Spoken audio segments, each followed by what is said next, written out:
Good morning सिमरन पल्लवी। तो अगर हमें डिस्कस करना है कि एक नर्व इम्पल्स एक एंड से दूसरे एंड तक कैसे पहुंचती है, तो उसके लिए हम बात कर रहे थे कि सबसे पहले ज़रूरी होगा कि हम ये समझ लें कि डिफरेंट टाइप के पोटेंशियल्स काम कैसे करते हैं। ठीक है, तो उनको सबसे पहले हम डिस्कस करेंगे। और कल हमने थोड़ा बहुत बात की थी रेस्टिंग पोटेंशियल की, कि रेस्टिंग पोटेंशियल मेम्ब्रेन पर कैसे होता है। उसके लिए हमने देखा था कि मेम्ब्रेन के दोनों तरफ चार्ज का अनइक्वल डिस्ट्रीब्यूशन होता है, और इस अनइक्वल चार्ज डिस्ट्रीब्यूशन की वजह से क्या होता है, अनइक्वल चार्ज डिस्ट्रीब्यूशन अगर हो जाएगा तो फिर एक तरफ ज़्यादा पॉजिटिव चार्ज, दूसरी तरफ ज़्यादा नेगेटिव चार्ज रहेगा, जिसके चलते मेम्ब्रेन पर एक पोटेंशियल डेवलप होता है। अब मेम्ब्रेन क्योंकि कैपेसिटर की तरह काम करती है, मेम्ब्रेन क्योंकि चार्ज आयन को अलाउ नहीं करती लिपिड बाई लेयर के थ्रू, तो इसलिए चार्ज सेपरेट ही रहते हैं, सेपरेट एनवायरनमेंट में ही रहते हैं। हाँ, जब तक कि उनको कोई रास्ता ना मिले, कोई चैनल ना मिले, तब तक वो कभी भी मेम्ब्रेन को क्रॉस नहीं कर सकते। और कोई अगर चैनल है भी, तो उसके लिए शर्त होती है कि चैनल के गेट खुले होने चाहिए, क्योंकि चैनल डिफरेंट टाइप के हो सकते हैं, तो चैनल के गेट खुले होने चाहिए। ठीक है? अच्छा हाँ, आप लोग तो सीएसआईआर वाले हो, तो मैं आप लोगों से ये सारी बातें कर सकता हूँ। वरना कई बार जब आईआईटी जैम में पढ़ाना पड़ता है, तो बहुत सारी बातें नहीं बताते, है ना? क्योंकि वो कॉम्प्लेक्स हो जाती है। आपसे तो जितना बताओ उतना कम है। ठीक है? तो डिफरेंट टाइप के चैनल्स आप पढ़े हो या फिर पढ़ोगे सेल बायोलॉजी के अंदर, और उसमें आपको पता चलेगा कि क्या मैकेनिज्म होती है चैनल्स की।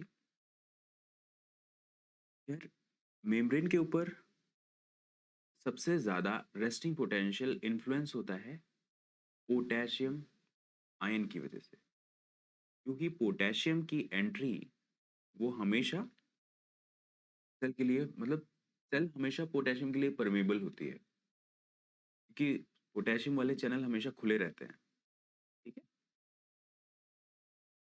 तो देखते हैं रेस्टिंग पोटेंशियल क्या होता है। रेस्टिंग पोटेंशियल हम पोटेशियम के रेफरेंस में अगर देखें, हम कह रहे हैं रेस्टिंग पोटेंशियल का पता, रेस्टिंग पोटेंशियल कितना होगा, ये पोटेशियम आयन पर डिपेंड करता है। पोटेशियम आयन पर डिपेंड करता है, इसका मतलब क्या हुआ? हम जानते हैं कि सोडियम पोटेशियम पंप लगातार काम कर रहे होते हैं, और दो पोटेशियम को लगातार वो अंदर भेज रहे होते हैं, तीन सोडियम को बाहर भेज रहे होते हैं, जिसकी वजह से क्या होता है कि मेम्ब्रेन पर एक पोटेंशियल, क्योंकि मेम्ब्रेन का इंटीरियर नेगेटिव हो जाता है, तो -70 मिली वोल्ट मेम्ब्रेन पर पोटेंशियल होता है इस समय। एक्सटीरियर पॉजिटिव है और इंटीरियर नेगेटिव है। मेम्ब्रेन के इंटीरियर का नेगेटिव होने का और भी कारण है कि जैसे नेगेटिवली चार्ज प्रोटीन अंदर ज़्यादा होती हैं, तो ये बात हम कल कर चुके थे। अब हम कह रहे हैं कि मान लीजिए पोटेशियम अंदर की तरफ बढ़ता रहेगा, यानी लगातार अगर सोडियम पोटेशियम पंप काम करेंगे, तो पोटेशियम तो लगातार बढ़ता रहेगा ना। पोटेशियम इतना बढ़ जाएगा, इतना बढ़ जाएगा, इतना बढ़ जाएगा कि हो सकता है इस बार, अब ये जो नेगेटिव एनवायरनमेंट अंदर क्रिएट हो रहा है, हो सकता है पॉजिटिव इकट्ठा होते होते, यानी पोटेशियम इकट्ठा होते होते अंदर की तरफ थोड़ा बहुत पॉजिटिव चार्ज डेवलप होना शुरू हो जाए, बिकॉज ऑफ पोटेशियम अंदर की तरफ। लेकिन देखा गया है कि पोटेशियम की कंसंट्रेशन एक हद से ज्यादा बढ़ने नहीं पाती। क्या रीजन है कि अंदर की तरफ पोटेशियम ज्यादा बढ़ने नहीं पा रहा है? अगर इसका रीजन सिंपल सा है कि पोटेशियम जब कभी भी ज्यादा होते हैं, जब कभी भी पोटेशियम ज्यादा होते हैं, तो पोटेशियम ओपन पोटेशियम चैनल से भाग जाते हैं, क्योंकि पोटेशियम के चैनल यहाँ पर हमेशा ओपन रहते हैं, इसलिए ये ओपन पोटेशियम चैनल से भाग जाएंगे। अब पोटेशियम अगर ओपन चैनल से भाग गया, कब तक भागता रहेगा? तब तक भागता रहेगा जब तक पोटेशियम की कंसंट्रेशन या इलेक्ट्रोकेमिकल ग्रेडियंट दोनों तरफ बराबर ना हो जाए। अब ये बात मैं क्या कह रहा हूँ, सेल बायोलॉजी वालों को समझ में आ रहा होगा क्योंकि वहाँ इलेक्ट्रोकेमिकल ग्रेडियंट के बारे में खूब बात कही है। लेकिन जो स्टूडेंट नए हैं उनके लिए मैं बता रहा हूँ कि पोटेशियम अगर ज़्यादा होता है तो देखो पोटेशियम के ऊपर तो चार्ज है पॉजिटिव, और इस पॉजिटिव चार्ज को पॉजिटिव एनवायरनमेंट में जाना ये थर्मोडायनेमिकली फेवरेबल नहीं है। ये रिएक्शन थर्मोडायनेमिकली फेवर नहीं की जाएगी। और मान लो कि कंसंट्रेशन बहुत ज्यादा बढ़ जा रही है। अब देखो यहाँ पर दो, किसी भी चार्ज आयन का जब मूवमेंट होगा ना मेम्ब्रेन के क्रॉस किसी ओपन चैनल के थ्रू, तो दो बातों पर डिपेंड करता है। कल बताया था ना, इलेक्ट्रिकल ग्रेडियंट और केमिकल ग्रेडियंट। ये दोनों की बात देखी जाएगी कि दोनों क्या कहते हैं। जिसकी वैल्यू ज्यादा होगी, जो ज्यादा ताकतवर होगा, उसी के अकॉर्डिंग मूवमेंट होगा पोटेशियम का या किसी भी चार्ज आयन का। यहाँ बात पोटेशियम की हो रही है तो हम पोटेशियम को देख रहे हैं। हम कह रहे हैं कि केमिकल ग्रेडियंट, क्योंकि कंसंट्रेशन बहुत ज्यादा है तो हम कह रहे हैं केमिकल ग्रेडियंट बहुत ज्यादा है। केमिकल ग्रेडियंट तो चाहता ही है कि पोटेशियम बाहर चला जाए,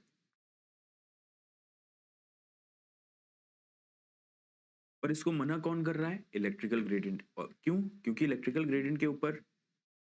ग्रेडियंट में देखो चार्ज बाहर पॉजिटिव है और पोटेशियम के ऊपर भी चार्ज पॉजिटिव है। तो पॉजिटिव चार्ज पॉजिटिव में नहीं जाना चाहिए, पॉजिटिव एनवायरनमेंट में नहीं जाना चाहिए। पर हो क्या रहा है, हम कह रहे हैं कि कंसंट्रेशन इतनी ज्यादा बढ़ती जा रही है कि केमिकल ग्रेडियंट ये इलेक्ट्रिकल ग्रेडियंट से भी ज्यादा ताकतवर हो गया है। और अगर केमिकल ग्रेडियंट इलेक्ट्रिकल ग्रेडियंट से भी ज्यादा ताकतवर हो जाए तो फिर पोटेशियम बाहर मूव कर ही जाता है। और कब तक मूव करता है? यानी देखो, हर बार जब पोटेशियम बाहर की तरफ मूव करेगा तो अंदर से कंसंट्रेशन कम हो जाएगी पोटेशियम की। यानी हर बार पोटेशियम के बाहर मूव करने से नीचे केमिकल ग्रेडियंट यानी कंसंट्रेशन ग्रेडियंट कमजोर पड़ता जाएगा। और इलेक्ट्रिकल ग्रेडियंट तो अभी भी उतनी ताकत से कर, और इलेक्ट्रिकल ग्रेडियंट और ज्यादा ताकतवर होता जाएगा। इलेक्ट्रिकल ग्रेडियंट किसकी वजह से है? चार्ज की वजह से है, राइट? चार्ज बाहर पॉजिटिव है, मना कर रहा था कि पॉजिटिव चार्ज बाहर ना आए, पर नीचे से भेज कौन रहा था? Concentration gradient.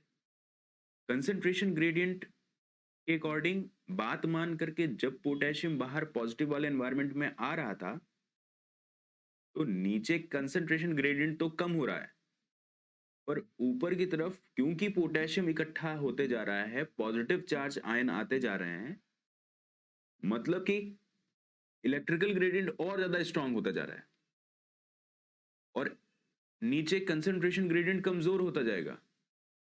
और एक समय ऐसा आएगा कि जब इलेक्ट्रिकल ग्रेडियंट और कंसंट्रेशन ग्रेडियंट दोनों एक जैसे हो जाएंगे। अभी तक तो केमिकल ग्रेडियंट ताकतवर था तो ये पोटेशियम को भेज रहा था, पर हम कह रहे हैं पोटेशियम बाहर जाने लग गया तो केमिकल ग्रेडियंट कमजोर पड़ गया, इलेक्ट्रिकल ग्रेडियंट थोड़ा सा ताकतवर हो गया। एक समय ऐसा आया कि दोनों एक दूसरे के बराबर हो गए। जितनी ताकत से केमिकल ग्रेडियंट कहेगा कि पोटेशियम बाहर जाए, उतनी ही ताकत से इलेक्ट्रिकल ग्रेडियंट कहेगा कि नहीं, पोटेशियम बाहर नहीं आए। और ऐसी कंडीशन जब कभी भी होगी तो उसको कह दिया जाएगा कि अब पोटेशियम का नेट मूवमेंट जीरो हो जाएगा।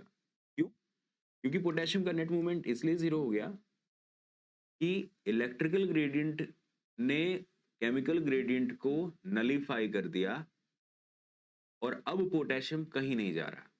मतलब आएगा तब तक जब तक कि उसको अलाउ किया जाएगा, और उसके बाद जब इलेक्ट्रोकेमिकल ग्रेडियंट एक दूसरे को नलीफाई कर देंगे तो फिर पोटेशियम का मूवमेंट कहीं भी नहीं होगा।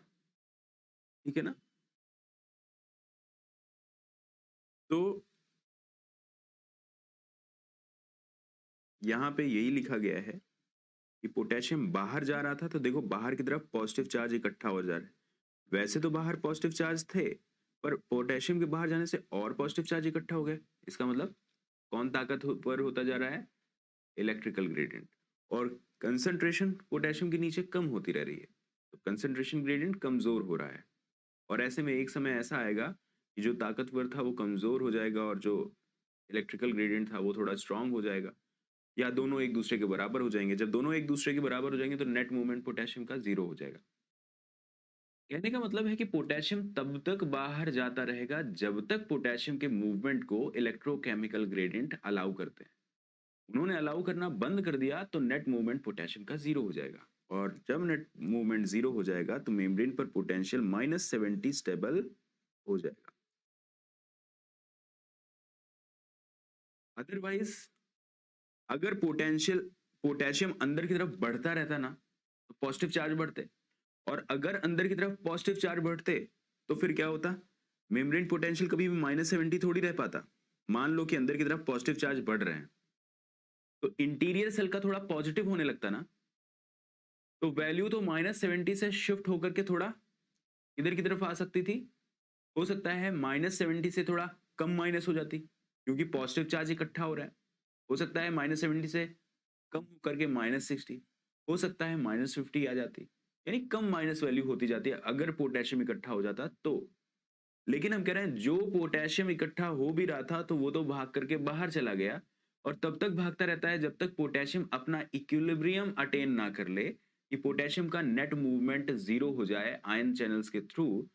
और ऐसा होता है -70 मिलीवोल्ट के आसपास पोटेंशियल पर।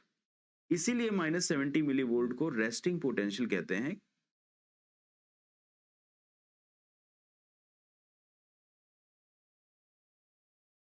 क्योंकि -70 मिलीवोल्ट पर पोटेशियम का नेट मूवमेंट जीरो होता है। जब पोटेशियम का नेट मूवमेंट जीरो हो जाए, यानी रिएक्शन अभी इक्विलिब्रियम पर है, इसी पोटेंशियल को क्या कह देंगे? Equilibrium potential of potassium. कि वह पोटेंशियल जहां पर पोटेशियम का नेट मूवमेंट जीरो हो जाए, उस पोटेंशियल को पोटेशियम का इक्विलिब्रियम पोटेंशियल कहेंगे। यही बात आप दूसरे आयंस के लिए भी देख सकते हो। मान लो कि कोई पोटेंशियल ऐसा है +60 कोई पोटेंशियल ऐसा है जहां पर सोडियम का नेट मूवमेंट जीरो हो जाता है। +60 पोटेंशियल पर अगर सोडियम का नेट मूवमेंट जीरो हो जाता है तो +60 मिलीवोल्ट वोल्टेज क्या कहा जाएगा? That is equilibrium potential of sodium ion.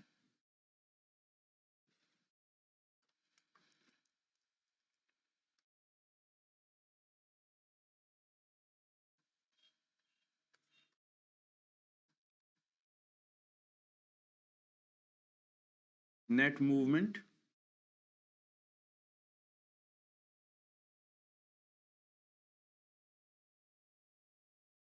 Of sodium is zero. इसीलिए इसको क्या कह दिया गया? Equilibrium potential of sodium. तो +60 मिलीवोल्ट को पोटेशियम का, सॉरी, सोडियम को का इक्विलिब्रियम पोटेंशियल कहा जाएगा।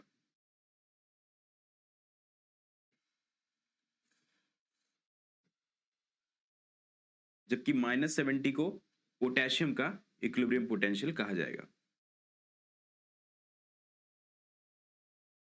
इसी तरह सब आयन के हो सकते हैं, यानी कोई आयन हो सकता है क्लोराइड जिसका मूवमेंट हो सकता है जीरो हो जाए किसी दूसरे वोल्टेज पर, है ना?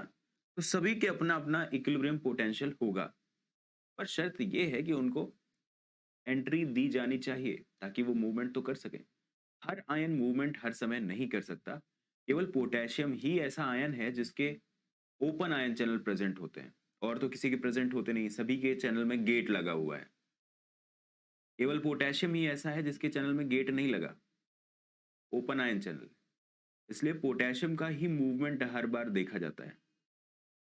और रेस्टिंग पोटेंशियल में जब गेट सारे सब बंद रहते हैं, सब कुछ बंद रहते हैं, तो केवल किसकी हिम्मत है कि वो सेल के अंदर या बाहर जा सके? केवल पोटेशियम की हिम्मत है, और किसी आयन की हिम्मत नहीं है। क्यों? क्योंकि कोई लिपिड बाइलेयर को क्रॉस नहीं कर सकता, सब गेट के थ्रू, चैनल के थ्रू जाते हैं, और सबके चैनल के गेट बंद हैं। केवल पोटेशियम ऐसा है जिसके चैनल प्रेजेंट है और उसके गेट खुले हैं। इसलिए इसी की हिम्मत है रेस्टिंग पोटेंशियल में मूवमेंट करने की, और किसी की हिम्मत नहीं है। तो क्वेश्चन कई बार ये भी आ जाता है कि कौन सा आयन सबसे ज्यादा परमिएबल होता है रेस्टिंग पोटेंशियल के दौरान? रेस्टिंग पोटेंशियल का मतलब जब सेल अनस्टिमुलेटेड फॉर्म में है। तो इसका आंसर क्या होगा? जिसके गेट खुले हैं, इसका आंसर क्या होगा? बताओ बताओ, टाइप कर दो। पोटेशियम, प्रतीक्षा, potassium, potassium, potassium, yes. Sodium नहीं, मैंने कहा ना, रेस्टिंग पोटेंशियल के दौरान सबसे ज्यादा किसकी हिम्मत होगी? पोटेशियम की, क्योंकि पोटेशियम के ही गेट खुले हुए हैं। बाकी सोडियम के तो गेट बंद हैं, वो मूव नहीं कर सकता। क्लोराइड के गेट बंद हैं, वो मूव नहीं कर सकता। कैल्शियम के गेट बंद हैं, वो मूव नहीं कर सकता। एक ही आयन है पोटेशियम, जिसके गेट हमेशा खुले रहते हैं, ओपन चैनल प्रेजेंट होता है, और केवल यही है जो मूव कर सकता है, और कोई भी मूव नहीं कर सकता। ऐसा सवाल आता है, ठीक है।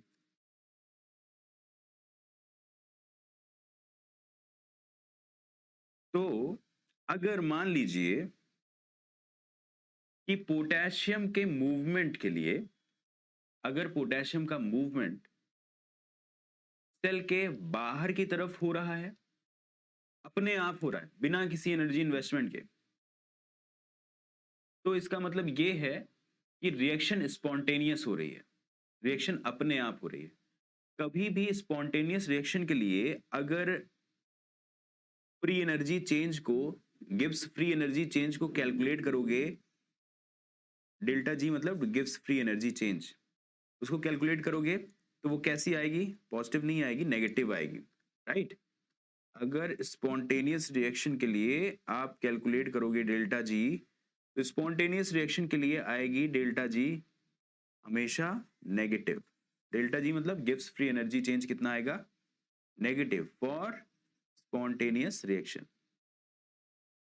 और अगर आप कैलकुलेट करोगे gives free energy non spontaneous reaction के लिए, कि नॉन स्पॉन्टेनियस रिएक्शन के लिए, तो डेल्टा जी हमेशा कैसी आएगी? पॉजिटिव आएगी, ठीक है। तो gives free energy change negative और पॉजिटिव कब कब होती है? जब कोई भी आयन अपने आप मूव कर जा रहा है सेल के बाहर की तरफ, तो इसका मतलब क्या हुआ? अपने आप मूव कर रहा है, मतलब डेल्टा जी फ्री एनर्जी चेंज कैलकुलेट करोगे तो नेगेटिव आएगा। और अगर अपने आप मूव नहीं कर रहा है, तो इसका मतलब फ्री एनर्जी चेंज कैसा आएगा? पॉजिटिव। यानी कि चलो यार, ये तो सब पढ़ोगे ही, इसको मैं क्यों बार बार बताऊं, इसको देख लेते हैं यहाँ पे।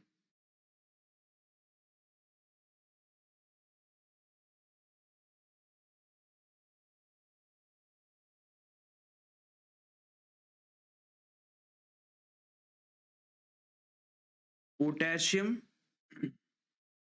पोटेशियम की कंसंट्रेशन सेल के बाहर कम है और सेल के अंदर ज्यादा है। ओपन पोटेशियम चैनल प्रेजेंट है, और मेम्ब्रेन का पोटेंशियल -70 मिलीवोल्ट है। ऐसी स्थिति में पोटेशियम कहां जाएगा? क्योंकि सेल के बाहर पॉजिटिव चार्ज ज्यादा है इन फॉर्म ऑफ सोडियम, तो इलेक्ट्रिकल ग्रेडियंट हम कह रहे थे कि मना कर रहा था, पर केमिकल ग्रेडियंट चाहता था कि बाहर जाए। दोनों फोर्स एक दूसरे के ऑपोजिट हैं, एक कहता है कि नहीं नहीं बाहर मत आओ, दूसरा कहता है नहीं नहीं बाहर जाओ। दोनों एक दूसरे के ऑपोजिट फोर्स हैं। अगर दोनों एक दूसरे की बिल्कुल सेम ताकत से, सेम डेल्टा जी अगर होती है, तो फिर नेट मूवमेंट पोटेशियम का 0 होगा।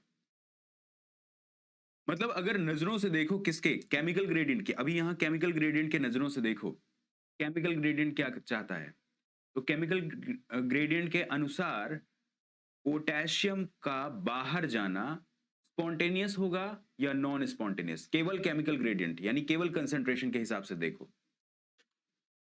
कंसंट्रेशन के हिसाब से पोटेशियम का बाहर जाना पॉसिबल है या नहीं, और अगर अपने आप बाहर जाना पॉसिबल है तो डेल्टा जी कैसे आएगा, डेल्टा जी बताओ, डेल्टा जी की वैल्यू क्या आनी चाहिए।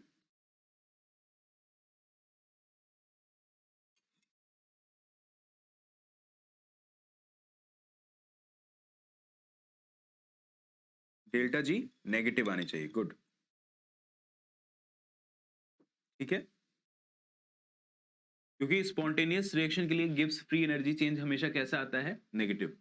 देखो गिब्स ने बहुत अच्छी बात बताई थी कि उन्होंने पूरी दुनिया के बारे में बताया था कि अगर मान लो कोई भी रिएक्शन अपने आप हो रही है तो डेल्टा जी नेगेटिव आएगी, और हम यहाँ कह रहे हैं केमिकल ग्रेडियंट के नजरों से देखो इस मेम्ब्रेन को तो डेल्टा जी हमेशा नेगेटिव आएगी।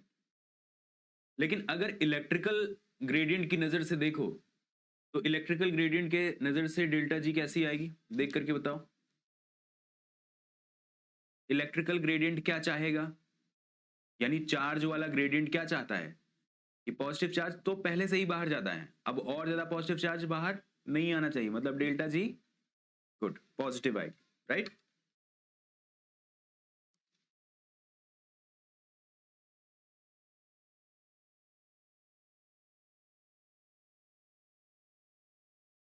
तो according to chemical gradient, according to chemical gradient delta G, अच्छा हाँ, इसका उल्टा अगर इनफ्लक्स के लिए अगर हम देखें तो, इनफ्लक्स के लिए देखते हैं तो कि बाहर पोटेशियम बाहर से अंदर आए तो इनफ्लक्स के लिए उल्टा हो जाएगा, ई फ्लक्स के लिए तो जैसे बताया आपने वैसा ही होगा, राइट। और अगर इनफ्लक्स के लिए देखें तो कि पोटेशियम अंदर आएगा क्या, तो कंसंट्रेशन कहता है कि नहीं भाई पोटेशियम तो इतना ज्यादा अंदर है, अंदर आना नहीं चाहिए, तो इनफ्लक्स के लिए तो डेल्टा जी पॉजिटिव हो जाएगा, और इलेक्ट्रिकल ग्रेडियंट के हिसाब से इनफ्लक्स के लिए डेल्टा जी कैसा हो जाएगा, नेगेटिव हो जाएगा, ठीक है। आपने जो बात की है वो ई फ्लक्स के लिए बात की है, यानी पोटेशियम के बाहर जाने के लिए बताया है, और एकदम सही, सबका आंसर एकदम सही है। उसी हिसाब से हम अगर कहें कि इनफ्लक्स के लिए देखते हैं तो इनफ्लक्स के लिए डेल्टा जी कैसा होगा, केमिकल ग्रेडियंट चाहता है कि भाई पोटेशियम अंदर ना आए क्योंकि ऑलरेडी पोटेशियम बहुत ज्यादा है अंदर, तो ये कहता है कि डेल्टा जी पॉजिटिव होगा। इलेक्ट्रिकल ग्रेडियंट कहता है कि नहीं चार्ज बाहर पॉजिटिव वाले ज्यादा हैं और अंदर नेगेटिव वाला एनवायरनमेंट है तो पोटेशियम को चले जाना चाहिए, उसके हिसाब से डेल्टा जी नेगेटिव होगा। और अगर डेल्टा जी पॉजिटिव और डेल्टा जी नेगेटिव दोनों सेम वैल्यू हो तो delta G is equal to zero, यानी इलेक्ट्रोकेमिकल ग्रेडियंट, इलेक्ट्रोकेमिकल ग्रेडियंट की वैल्यू अगर कैलकुलेट करोगे तो डेल्टा जी ओवरऑल निकल करके आएगा जीरो, जिसको सेल बायोलॉजी में अच्छे से कैलकुलेट करके देखेंगे। और इसका मतलब रिएक्शन अभी इक्विलिब्रियम पर है, यानी ना तो पोटेशियम अगर सेम वैल्यू है तो ना तो पोटेशियम बाहर जाएगा और ना तो पोटेशियम अंदर आएगा, नेट मूवमेंट जीरो हो जाएगा, उसी को हम कहते हैं डेल्टा जी की वैल्यू। अगर मान लो कि डेल्टा जी पॉजिटिव होती, ज्यादा पॉजिटिव होती केमिकल ग्रेडियंट की, और इलेक्ट्रिकल ग्रेडियंट की वैल्यू कम नेगेटिव होती, तो फिर ज्यादा ताकतवर जो होता उसकी बात मानी जाती है ना, जो ज्यादा ताकतवर होता उसकी बात मानी जाती।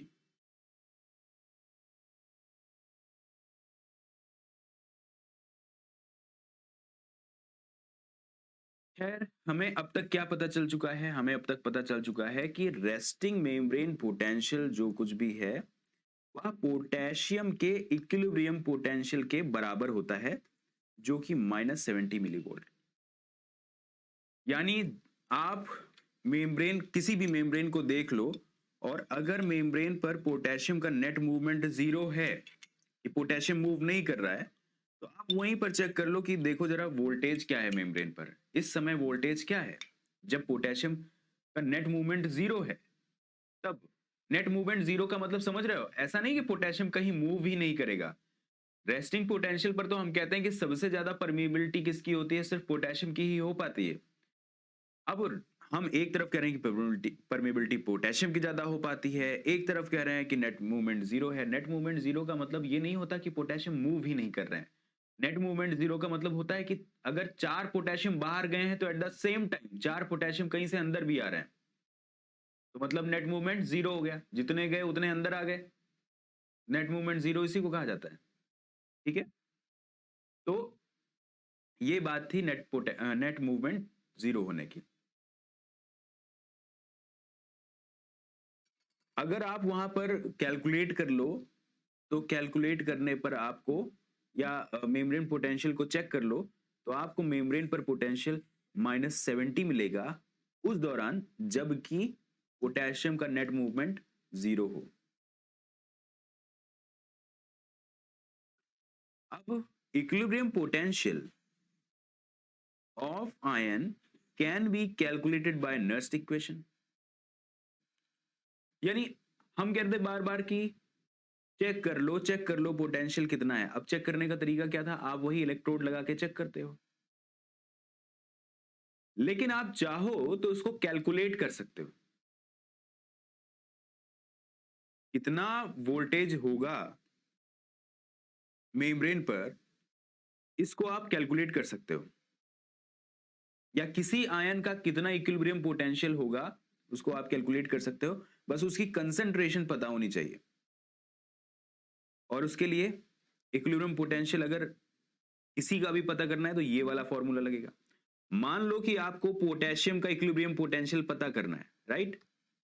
तो इक्विलिब्रियम पोटेंशियल ऑफ आयन, जिस आयन का भी पता करना है, हमें पोटेशियम का पता करना है तो हम ई के लिखेंगे, equilibrium potential of potassium ion, है ना?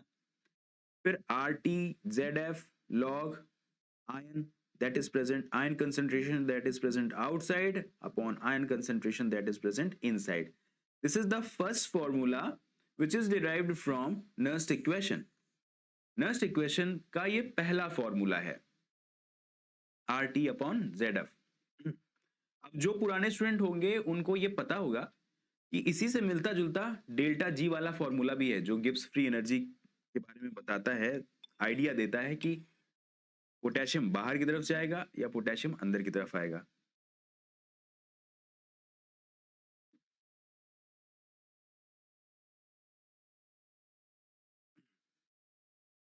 तो चलो कैलकुलेट करके देखते हैं कि क्या सचमुच आयन की कंसंट्रेशन पता हो जाने से और इस फॉर्मूले पर रख देने से वैल्यू, क्या सचमुच पता चल जाता है कि कौन से आयन की इक्विलिब्रियम पोटेंशियल कितनी होगी। तो हमें इतना तो पता चल ही गया है कि -70 वैल्यू लगभग होती है किसकी, पोटेशियम के इक्विलिब्रियम पोटेंशियल की। तो चेक भी कर लेते हैं। इस वैल्यू में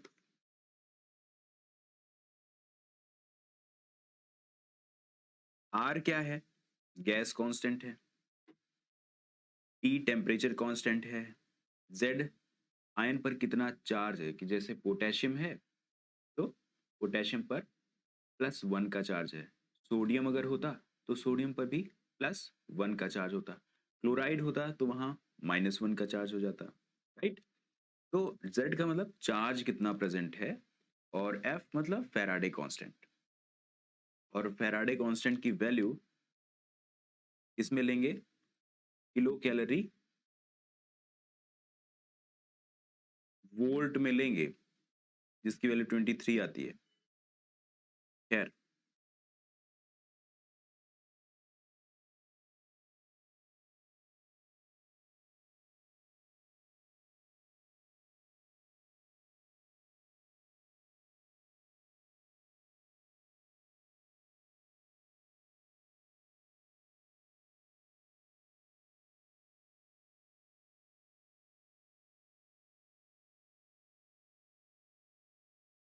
तो आयन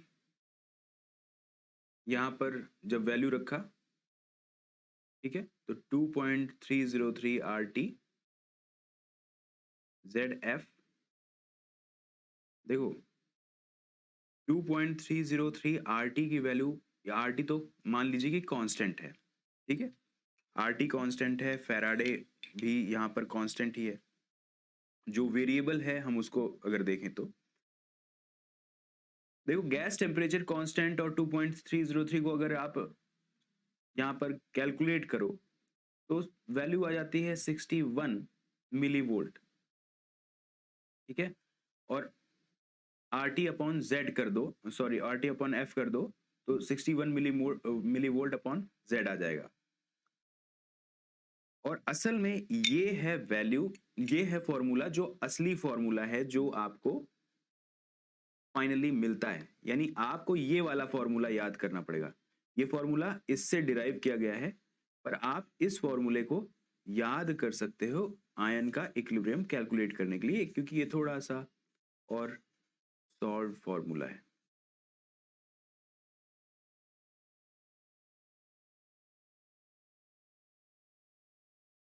अब इस पर सीधे सीधे वैल्यू रखोगे तो आ जाएगा।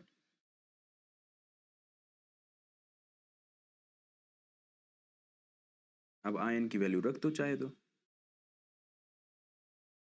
कि पोटेशियम का इक्विलिब्रियम पोटेंशियल पता करना है तो पहले पोटेशियम का पता होना चाहिए कि सेल के अक्रॉस कंसंट्रेशन कितनी है, और सेल के अक्रॉस किसी भी आयन की कंसंट्रेशन कितनी है वो यहाँ पे लिख रखी है। तो आप पहले लिख लो कंसंट्रेशन सेल की, तो सेल के अंदर आयंस की और सेल के बाहर आयंस की, सोडियम की कितनी होती है, पोटेशियम की कितनी होती है, क्लोराइड की कितनी होती है, ये लिख लो।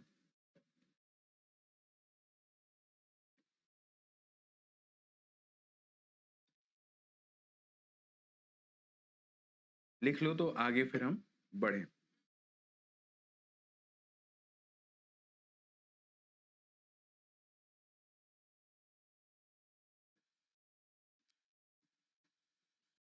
नोट कर लिया। सोडियम की कंसंट्रेशन कितनी है, सोडियम की कंसंट्रेशन आउटसाइड 145 है, ऑब्वियसली ज्यादा होगी क्योंकि सोडियम पोटेशियम पंप काम कर रहे हैं, और इनसाइड 15 है, 15 मिली मोलार है पर लीटर। और पोटेशियम की कंसंट्रेशन बाहर की तरफ बहुत कम है लेकिन अंदर की तरफ 150 है। क्लोराइड की कंसंट्रेशन सेल के बाहर 100 है और अंदर की तरफ 7 है।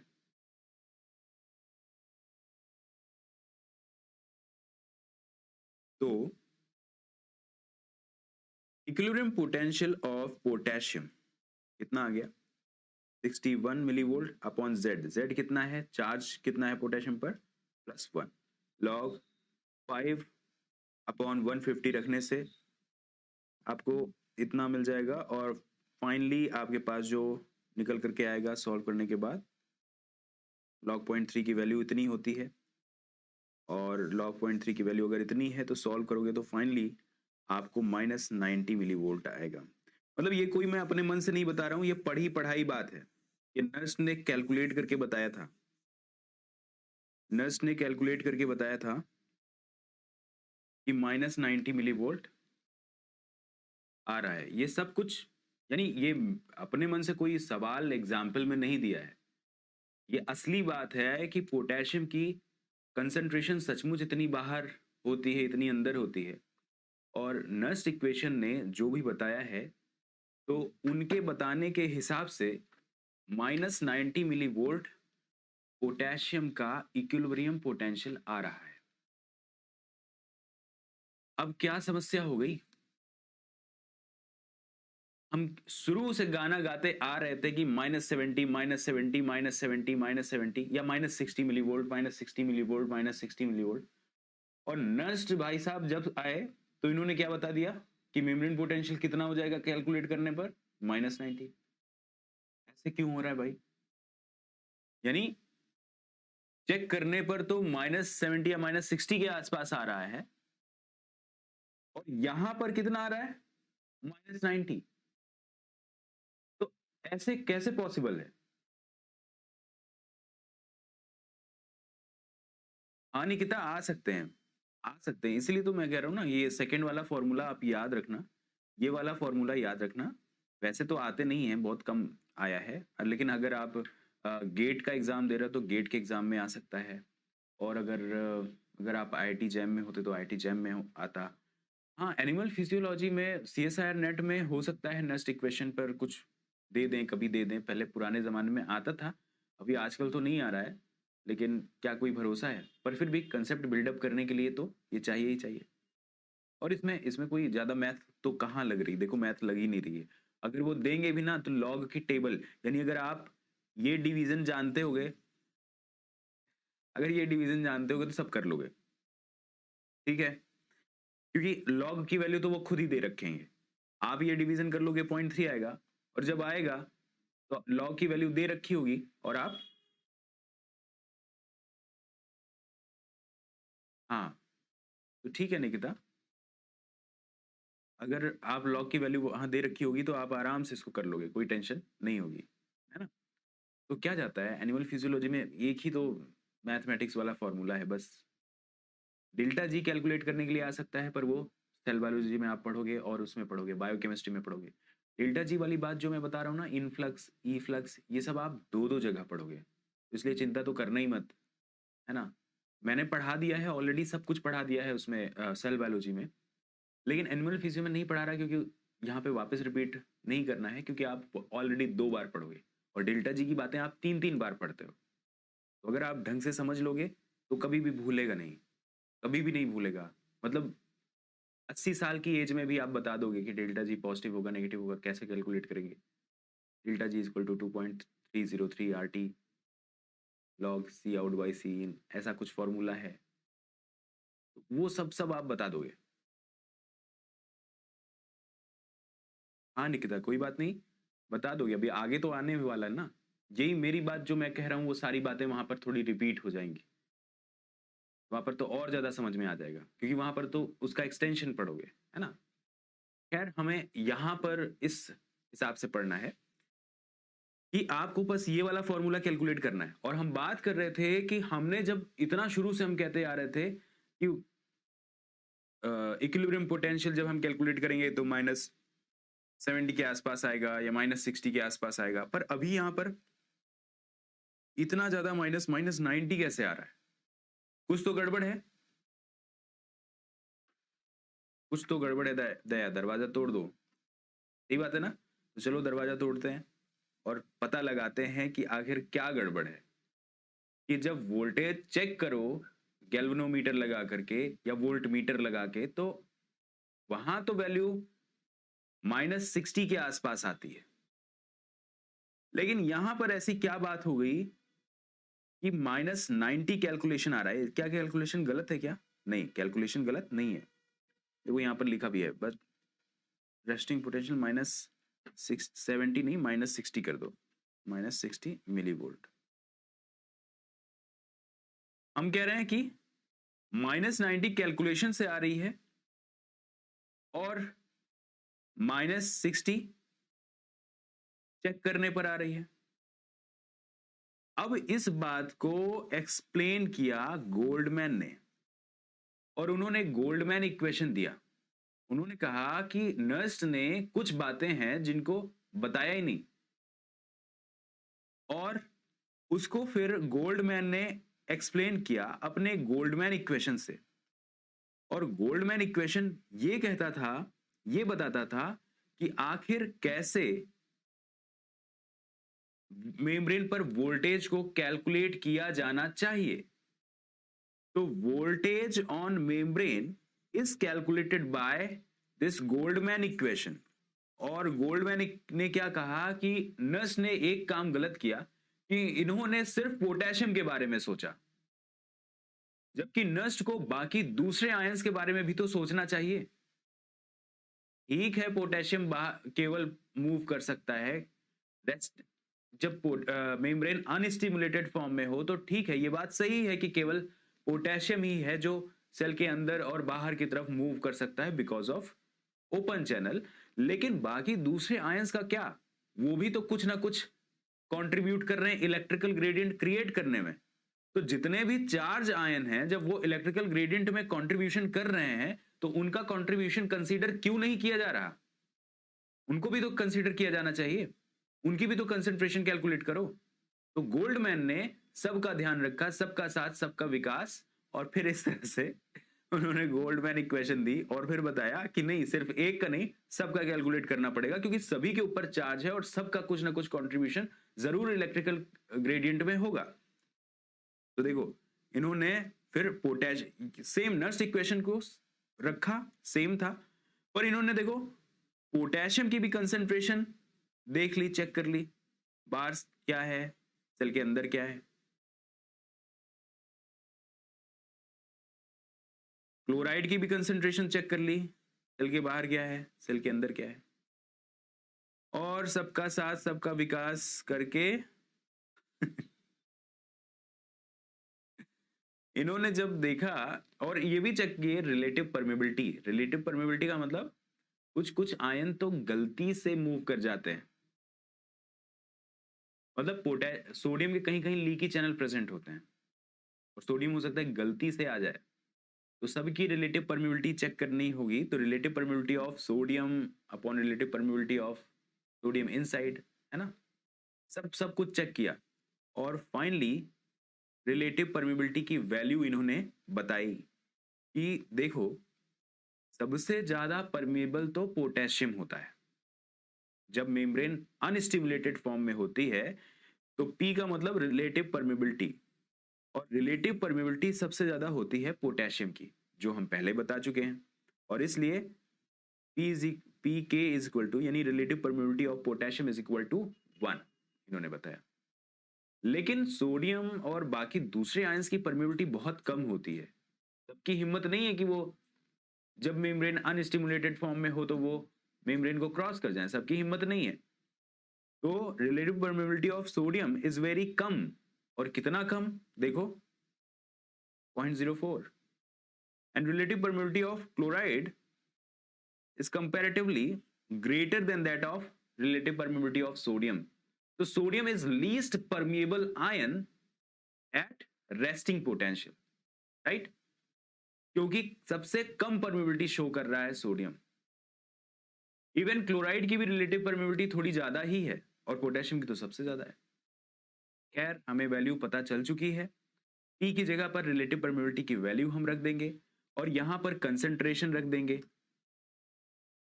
गोल्डमैन इक्वेशन में इस जगह पर कंसंट्रेशन रखी जाती है, और जहां P है वहां रिलेटिव परमेबिलिटी रखी जाएगी।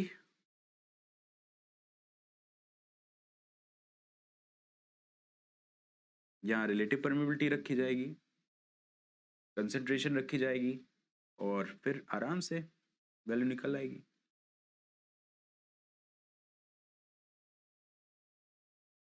अच्छा यहां पे कर लेना, ठीक है। ये वाला मेरा एग्जाम्पल नहीं, वो असली वाला एग्जाम्पल है, इसलिए यहाँ पर रेस्टिंग पोटेंशियल -70 ही बताया गया है। चलो रेस्टिंग पोटेंशियल -70 बताना है ना। रेस्टिंग पोटेंशियल कह रहे थे वापस से वही बात कि -90 मिली वोल्ट तो कैलकुलेट करने से आ रहा था, पर चेक करने पर -70 मिली वोल्ट आ रहा था। तो गोल्डमैन ने कहा कि -70 इस तरह से आएगा कि बाकी दूसरों का भी ध्यान देना चाहिए, और ध्यान दिया, कैलकुलेशन किया, वैल्यू इस पर रखी। वैल्यू रखने के बाद मेम्ब्रेन पर जो पोटेंशियल आने लगा वह कितना मिलने लगा, -70। तो इट इज प्रूव्ड कि हमें दूसरों का ध्यान भी रखना पड़ेगा, ठीक है।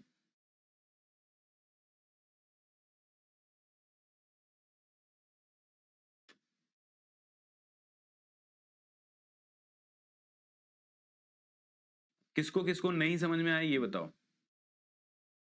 देखो शिफाली और श्रुति ने ये नोटिस किया है कि सब जगह तो पोटेशियम आउट बाय इन लिखा है, सोडियम आउट बाय इन लिखा है, क्लोराइड इन बाय आउट क्यों लिखा है ना। क्लोराइड इन बाय आउट क्यों लिखा है,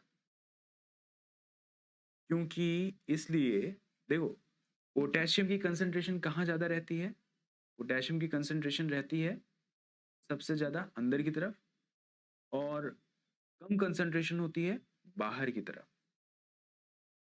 सोडियम की कंसंट्रेशन बाहर ज्यादा रहती है, और कंसंट्रेशन कम अंदर रहती है। क्लोराइड की कंसंट्रेशन थोड़ा थोड़ा सोडियम की कंसंट्रेशन के जैसी ही होती है। अब अगर मूवमेंट मान लो होता है, अगर मूवमेंट होता है तो पोटेशियम का मूवमेंट किधर की तरफ होगा, यानी अंदर की तरफ। इंटीरियर अगर सेल का नेगेटिव है, अगर सेल का इंटीरियर नेगेटिव है, तो पोटेशियम का मूवमेंट कैसा होगा? पोटेशियम का मूवमेंट अंदर की तरफ एक बार मान के चलें कि हो सकता है,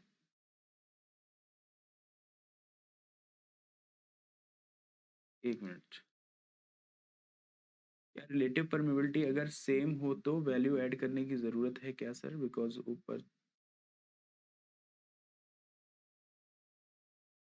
पर रिलेटिव परमेबिलिटी सेम हो तब ना। अच्छा, तो करके देख लो, सही बात है, करके देख लो, अगर आ जाए तो नहीं जरूरत है, राइट। इतना पेन चला लो संजीदा, और उसके बाद करके देख लो, उसके बाद पता चल जाएगा आपको, है ना। चलो क्लोराइड के बारे में तो देख लें। तो कहां से कहां की तरफ कौन मूव करेगा? बाहर से अंदर की तरफ मूव करना चाहेंगे पोटेशियम और सोडियम भी, दोनों, है ना। लेकिन क्लोराइड अंदर से बाहर की तरफ मूव करना चाहेगा, क्योंकि क्लोराइड का इलेक्ट्रिकल ग्रेडियंट क्या चाहता है कि क्लोराइड बाहर चला जाए। यानी इनकी जो परमेबिलिटी होगी ये उल्टी होगी। हालांकि बाहर की तरफ क्लोराइड की कंसंट्रेशन ज्यादा रहती है, अंदर की तरफ कम होती है, लेकिन फिर भी आप कंसंट्रेशन सेल में देखो जहां पर नोट करवाया था, वहां पर अगर आप देखो तो बाहर की तरफ कंसंट्रेशन क्लोराइड की 100 रहती है, अंदर की तरफ 7 रहती है, और अंदर की तरफ वेरिएबल होती है ना।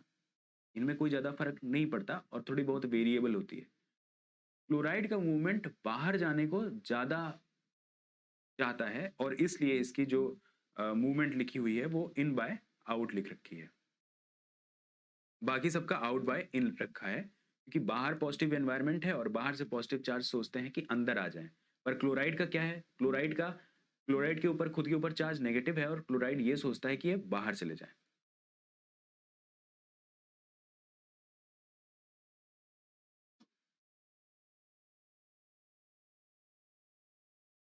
अरे वही गणितज्ञ, मैथमेटिशियन सब लोग आ गए। संजीता आमिर, देखो आमिर की बात सही है, मल्टीप्लिकेशन होता है फिर डिवीजन होता है।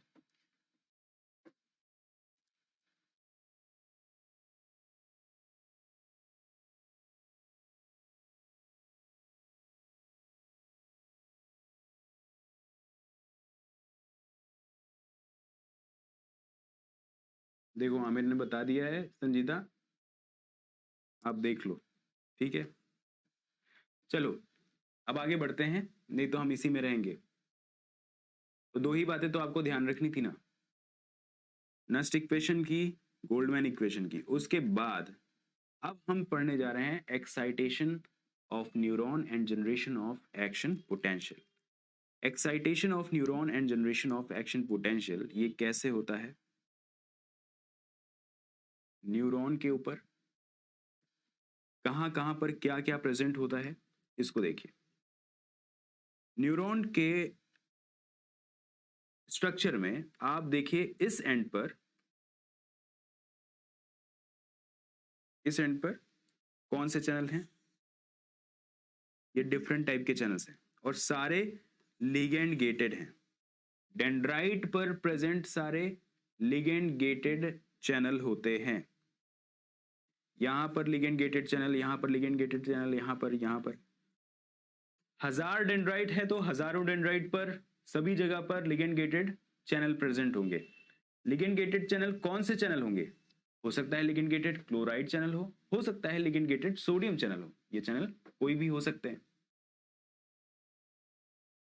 तो लिगेंड गेटेड आयन चैनल यहां पर प्रेजेंट है, और जहां एक्सॉन हिलॉक प्रेजेंट है, इस एक्सॉन हिलॉक पर यहां पर voltage gated ion channel present है। और केवल एक्सॉन हिलॉक पर नहीं, एक्सॉन हिलॉक से शुरू हैं और थ्रू आउट द एक्सॉन आपको देखने को मिलेंगे वोल्टेज गेटेड सोडियम चैनल। सभी जगह पर voltage gated sodium channel present है, रेड वाले। और इसी के पास पास में ही वोल्टेज गेटेड पोटेशियम चैनल भी प्रेजेंट है। और ये सारे चैनल वोल्टेज सेंसिटिव हैं। वोल्टेज गेटेड का मतलब ऐसे चैनल जो वोल्टेज में चेंज आने से खुल जाते हैं। ठीक है, वोल्टेज गेटेड का मतलब जो वोल्टेज के आने से खुल सकते हैं, यानी वोल्टेज गेटेड पोटेशियम चैनल की बात अगर कर रहे हैं, मतलब वोल्टेज में कुछ चेंज आएगा तब पोटेशियम चैनल खुलेंगे।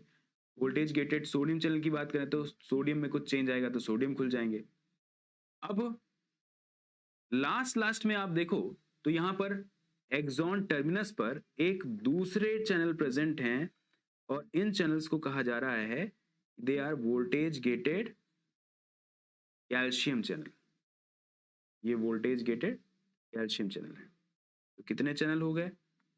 3 टाइप के चैनल प्रेजेंट हैं throughout the axon.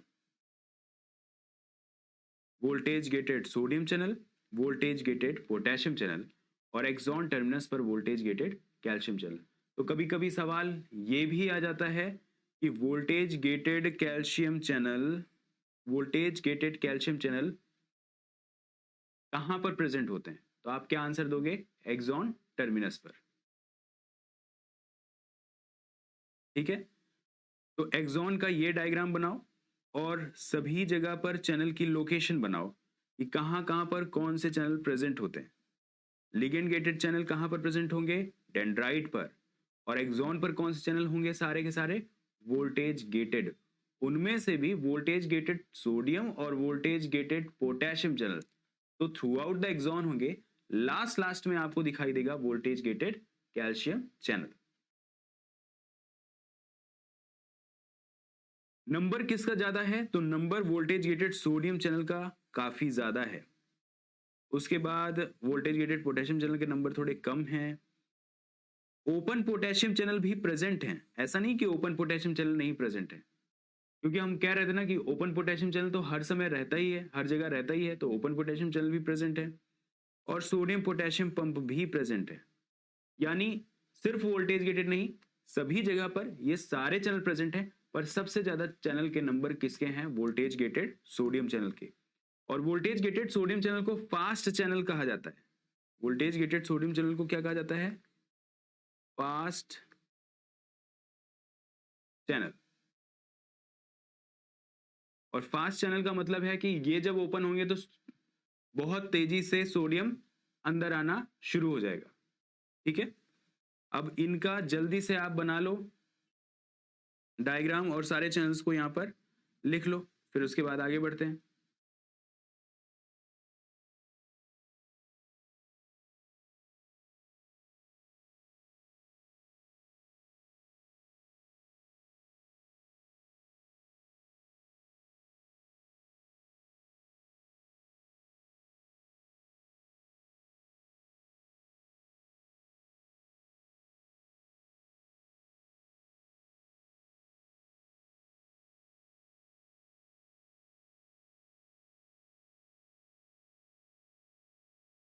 Note कर लिया?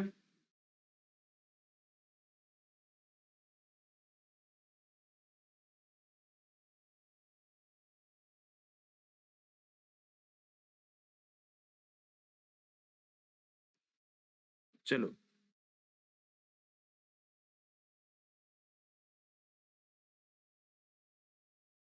इसमें क्या है?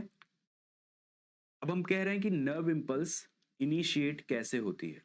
नर्व इंपल्स इनिशिएट कैसे होती है, मतलब स्टार्ट कैसे होती है, इंपल्स जनरेट कैसे होती है। नर्व इंपल्स का दूसरा नाम एक्शन पोटेंशियल है। तो एक्शन पोटेंशियल जनरेट कैसे होता है ये उसके बारे में है। ठीक है, तो एक्शन पोटेंशियल जनरेट करने के लिए आप देख सकते हो कि यहां पर बना रखा है डायग्राम। न्यूरॉन का ये डायग्राम है और डेंड्राइट के ऊपर,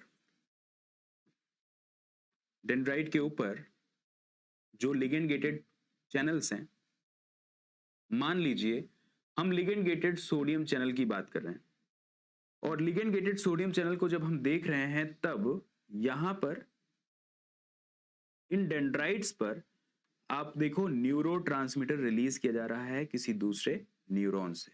कल बताया था कोई दूसरा न्यूरॉन न्यूरोट्रांसमीटर रिलीज कर सकता है। और कोई दूसरा न्यूरॉन अगर न्यूरोट्रांसमीटर रिलीज कर सकता है तो न्यूरोट्रांसमीटर रिलीज होंगे, और रिलीज होने के बाद यहाँ पर सिनेप्स में आएंगे, और यहाँ पर क्योंकि डेंड्राइट्स के पास चैनल प्रेजेंट थे और ये रिसेप्टर की तरह भी काम करते हैं। लिगेंड गेटेड आयन चैनल का मतलब इनके गेट लिगेंड से खुलते हैं। तो लिगेंड से इनके गेट खुलते थे, ये आयन चैनल्स काम कर रहे हैं, इनके गेट ओपन हुए, और क्योंकि सोडियम की कंसंट्रेशन बाहर ज्यादा होती है और अगर सोडियम चैनल के गेट खुल गए तो जाहिर सी बात है सोडियम को अंदर आने का मौका मिलेगा और सोडियम बड़ी तेजी से अंदर आना स्टार्ट हो जाएगा। सोडियम जैसे ही तेजी से अंदर आएगा तो पहले शुरुआत में जब मेम्ब्रेन अनस्टिमुलेटेड थी तो मेम्ब्रेन के ऊपर चार्ज कैसे थे? Negative. Inside interior of the cell was negative. लेकिन जैसे ही पॉजिटिव चार्ज अंदर आने लग गए तो पॉजिटिव चार्ज का अंदर आना मतलब अभी क्या शुरू हो गया है? डीपोलराइजेशन स्टार्ट हो गया है, राइट? डीपोलराइजेशन स्टार्ट हो गया है। तो आप देखिए अंदर की तरफ जैसे ही चार्ज आने शुरू हुए सोडियम वाले, अंदर की तरफ डीपोलराइजेशन हो गया। अब ये बात सही है कि जहां सोडियम जहां जहां जिस जिस सिनेप्स से अंदर एंटर कर रहे थे उन सब जगहों पर डीपोलराइजेशन बहुत काफी तेजी से हुआ है। डीपोलराइजेशन बहुत तेजी से हुआ है। हो सकता है जिन जगहों पर एंट्री होना स्टार्ट हुई थी उस जगह पर हो सकता है डीपोलराइजेशन की वैल्यू +60 हो गई हो, पर सोडियम तो डिफ्यूज हो जाएगा ना। तो सोडियम डिफ्यूज हो गया, और सोडियम डिफ्यूज होते होते दूर जाते जाते सोडियम का इफेक्ट कम हो गया। जब सोडियम का इफेक्ट कम हो गया तो फिर क्या हुआ? सोडियम का इफेक्ट कम होने पर क्या हो गया? हो सकता है वैल्यू एक्सॉन हिलॉक तक -31 मिलीवोल्ट ही पहुंचे। एक्सॉन हिलॉक तक हो सकता है वैल्यू -30 पहुंचे, पर -30 भी अगर वैल्यू पहुंच गई तो -30 is a threshold potential. -30 millivolt ये थ्रेशोल्ड पोटेंशियल है, और -30 मिलीवोल्ट थ्रेशोल्ड पोटेंशियल है जो कि एक्सॉन हिलॉक पर प्रेजेंट है। दिस -30 मिलीवोल्ट थ्रेशोल्ड, थ्रेशोल्ड किसके लिए? For voltage gated sodium channel, means it is the minimum potential that's sufficient to open voltage gated sodium channel.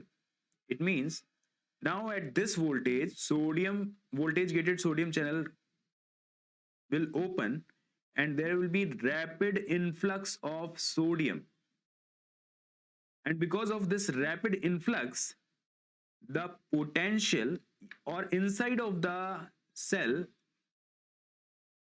inside of the cell will be positive, और जैसे ही interior cell का positive हुआ then the voltage would become +60 millivolt. अचानक इतनी तेजी से sodium अंदर आया है कि वोल्टेज +60 मिलीवोल्ट पहुंच गया है।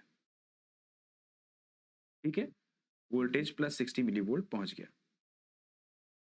अब अगर वोल्टेज +60 मिलीवोल्ट पहुंच गया तो फिर तो कोई दिक्कत ही नहीं है। इसका मतलब +60 मिलीवोल्ट क्या होता है? यही तो है एक्शन पोटेंशियल, इसी को तो एक्शन पोटेंशियल कहते हैं। तो ये एक्शन पोटेंशियल है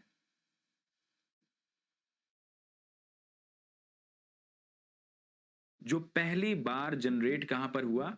एक्सॉन हिलॉक के पास। लेकिन हमने कहा था कि अगर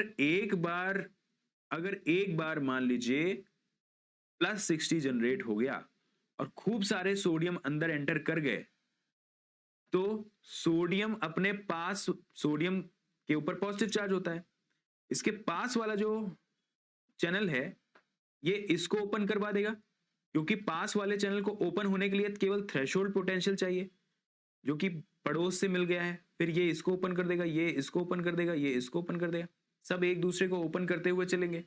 ठीक है, तो आप देख सकते हो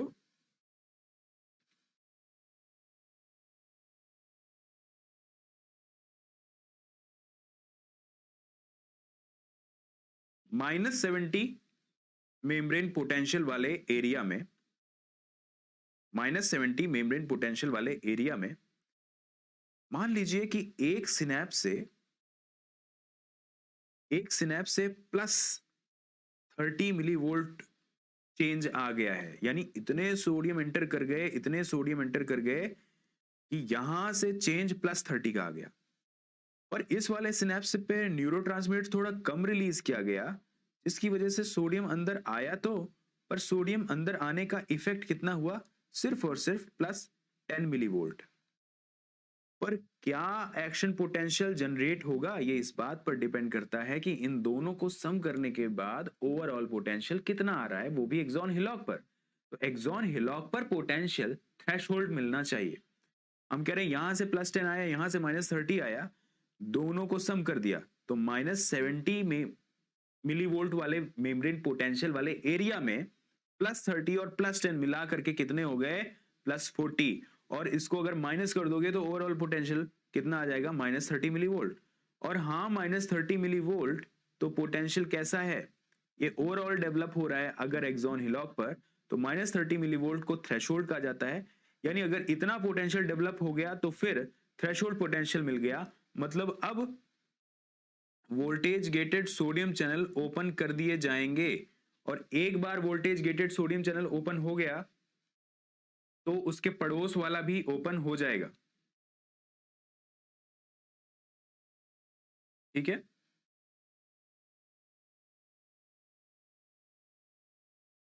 यहां पर देख सकते हैं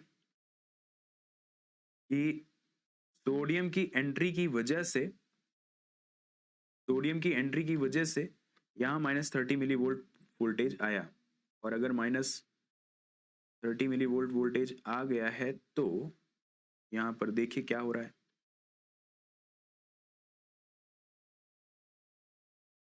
एक सोडियम चैनल ओपन हुआ, एक सोडियम चैनल ओपन हुआ, उसके इसने क्या किया, यहां सोडियम देखो, जहां सोडियम एंटर कर रहा है वहां तो रैपिड इनफ्लक्स की वजह से वोल्टेज तुरंत शिफ्ट करके +60 पहुंच जा रहा है, राइट। यहां पर तुरंत +60 पहुंच गया। लेकिन इसके पास में देखो क्या हुआ, दूर जाते जाते हो सकता है सोडियम का असर कम हो गया हो, दूर जाते जाते सोडियम का असर कम हो गया हो, पर कम से कम इतना तो हो जाएगा, +60 नहीं तो कम से कम पड़ोस वाले चैनल पर 30 मिलीवोल्ट तो -30 मिलीवोल्ट तो पहुंच जाएगा। मान लो कि यहां -30 मिलीवोल्ट पहुंच गया, इतना कम सोडियम का असर हो गया कि -30, पर -30 भी तो थ्रेशोल्ड है ना, -30 ही तो थ्रेशोल्ड है। हम कह रहे हैं कम से कम इतना, ज्यादा मिल जाए अच्छी बात है, लेकिन कम से कम इतना मिल जाए तो भी ये वाला चैनल खुल जाएगा। और ये चैनल खुलेगा तो इससे एंट्री होनी शुरू हो जाएगी, यानी इसके गेट खुले नहीं कि सोडियम यहां से एंटर करना शुरू, और अचानक से यहां पर पोटेंशियल वापस +60 मूव कर जाएगा। +60, यहां सोडियम एंटर किया, सोडियम का असर धीरे धीरे कम हो रहा है, सोडियम का असर धीरे धीरे कम हो रहा है, कम होते होते इस वाले चैनल के पास अगर सोडियम पहुंच गया सफिशिएंट अमाउंट में, इतना कि यहां पर भी -30 मिलीवोल्ट जनरेट कर दे, तुरंत इसके गेट खुल जाएंगे और तुरंत वापस से +60 मिलीवोल्ट यहां पर आ जाएगा, क्योंकि खूब सारे सोडियम यहां भी एंटर कर गए। कहने का मतलब है कि एक चैनल खुलता है तो अपने पास वाले चैनल को ओपन करा देगा, फिर पास वाला अपने पास वाले को ओपन करा देगा, पास वाला अपने पास वाले को ओपन करा देगा, और इस तरह से होता रहेगा। और पोटेंशियल +60 यहां पर जंप किया, यानी -30 से हो गया ये कितना, अब +60, तो पहले +60 यहां पर दिखाई करता था, अब यहां पर, उसके बाद +60 यहां पर, उसके बाद +60 यहां पर आ जाएगा, उसके बाद +60 यहां पर आ जाएगा, धीरे धीरे जंप करते हुए +60 पहुंचेगा एंड पर, +60 एंड पर पहुंच जाएगा। और उसके बाद आप देखोगे एंड पर पहुंचने के बाद क्या होता है, एंड पर तो सोडियम चैनल है नहीं, एंड पर तो है क्लोराइड चैनल। यहां पर कौन है प्रेजेंट, क्लोराइड चैनल। तो जैसे ही क्लोराइड चैनल ओपन होंगे, सॉरी कैल्शियम चैनल, जैसे ही कैल्शियम चैनल ओपन होंगे कैल्शियम एंटर करेगा, और कैल्शियम एंटर करने के बाद क्या करेगा, कैल्शियम हेल्प करता है in vesicular fusion and release of neurotransmitter. Vesicular fusion में हेल्प करेगा और न्यूरोट्रांसमीटर को रिलीज कराएगा। ठीक है।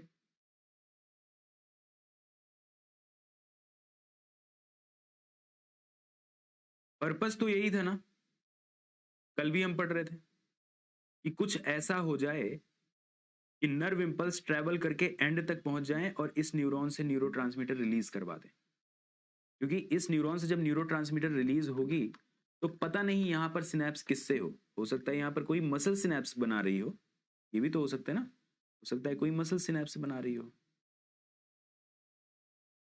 कुछ कहा नहीं जा सकता।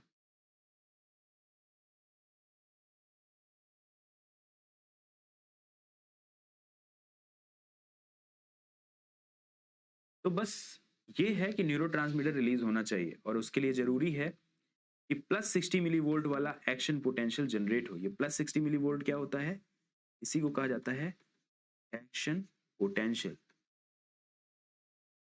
और एक्शन पोटेंशियल आप देख रहे हो कि वोल्टेज गेटेड सोडियम चैनल की कृपा से एक्शन पोटेंशियल प्लस 60 तक पहुंचता है और इसी फॉर्म में एंड तक पहुंचता है। यही तो कहा जाता है नर्व इंपल्स।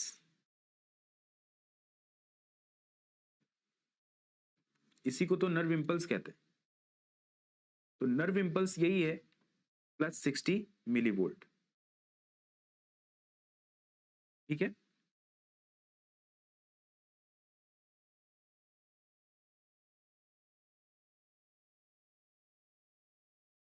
ठीक है, अब आगे बढ़ते हैं।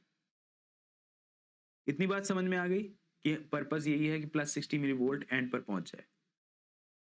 अब जब हम देख रहे हैं सोडियम चैनल की फिजियोलॉजी, तो यहां पर बेसिकली हो क्या रहा है, यहां पर हो क्या रहा है, ये वोल्टेज गेटेड सोडियम चैनल की बात है, यानी एक्सॉन हिलॉक वाली बात को वापस से हम यहां पर डिस्कस कर रहे हैं, यहां इस जगह पर क्या हुआ था। जैसे ही -35 या -30 मिली वोल्ट पोटेंशियल पहुंचा,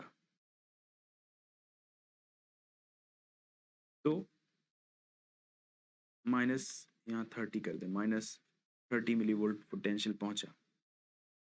-30 मिली वोल्ट पहुंचने पर पहले गेट खुल गए,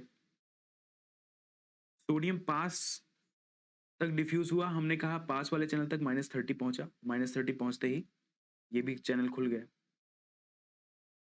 अभी इसको इरेज कर देते हैं, यहाँ पर प्लस 60 हो गया, फिर उसके बाद पास वाले खुल गए, यहाँ पर प्लस 60 हो गया, फिर पास वाले खुल गए, ये एक दूसरे को ओपन करते हुए चलेंगे। और अभी तक यहाँ पर -60 था इसलिए ये नहीं खुल रहा था, लेकिन जब सोडियम डिफ्यूज होकर के यहाँ पर आ गया तो यहाँ पर भी एनवायरनमेंट थोड़ा पॉजिटिव वाला ले आया और यहाँ पर भी हो गए -30, और -30 होते ही इसकी गेट भी फाइनली ओपन हो जाएंगे। और इसके गेट ओपन होंगे तो यहाँ से भी सोडियम डिफ्यूज होगा और सोडियम अंदर आएगा। जैसे ही सोडियम अंदर आएगा तो यहाँ भी एनवायरनमेंट +60 हो जाएगा और फिर सोडियम अपने पास वाले चैनल तक डिफ्यूज होगा, अपना डीपोलराइजेशन का इफेक्ट दिखाएगा। हालांकि दूर वाले चैनल तक, यानी इन चैनल्स पर देखो कि जो बहुत दूर प्रेजेंट हैं उन पर अभी भी कोई असर नहीं पड़ा है। जैसे मान लो ये वाला चैनल अभी यहाँ पर बैठा है, काफी दूर है, और अगर काफी दूर है तो हम कह रहे हैं इनके गेट पर अभी भी कोई असर नहीं पड़ रहा है, क्योंकि यहाँ पर एनवायरनमेंट तो अभी भी कितना है, -60 मिली वोल्ट, तो इन पर कोई असर अभी नहीं पड़ रहा। पर ये जो पास वाला चैनल है, ये वाला, ऑब्वियस सी बात है ये ओपन होने की कोशिश करेगा, क्योंकि यहाँ पर एनवायरनमेंट फिर से -30 के आसपास आने वाला है, तो इनकी ओपनिंग हो जाएगी। और इनकी ओपनिंग हो जाएगी तो फिर से सोडियम अंदर एंटर करेगा, और सोडियम अंदर एंटर करेगा, फिर से +60 का चेंज लाएगा, ये पास वाले चैनल पर फिर से जाएगा। तो हर बार एक चैनल, हाँ सोडियम चैनल -30 मिली वोल्ट पर ओपन होते हैं, इसका मतलब ये, और हम कह रहे हैं कि मिनिमम पोटेंशियल -30 चाहिए।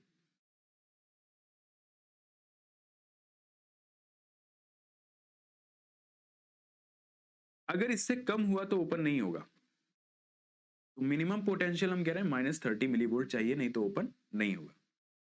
इसीलिए तो इसको थ्रेशोल्ड पोटेंशियल कहा जाता है। इसलिए इसको थ्रेशोल्ड पोटेंशियल कहा जाता है।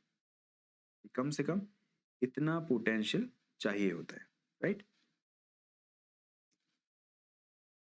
नाउ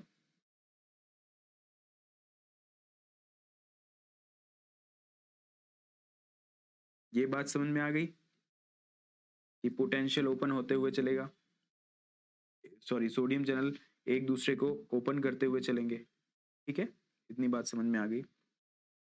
अब हम बात करते हैं नेक्स्ट वाली।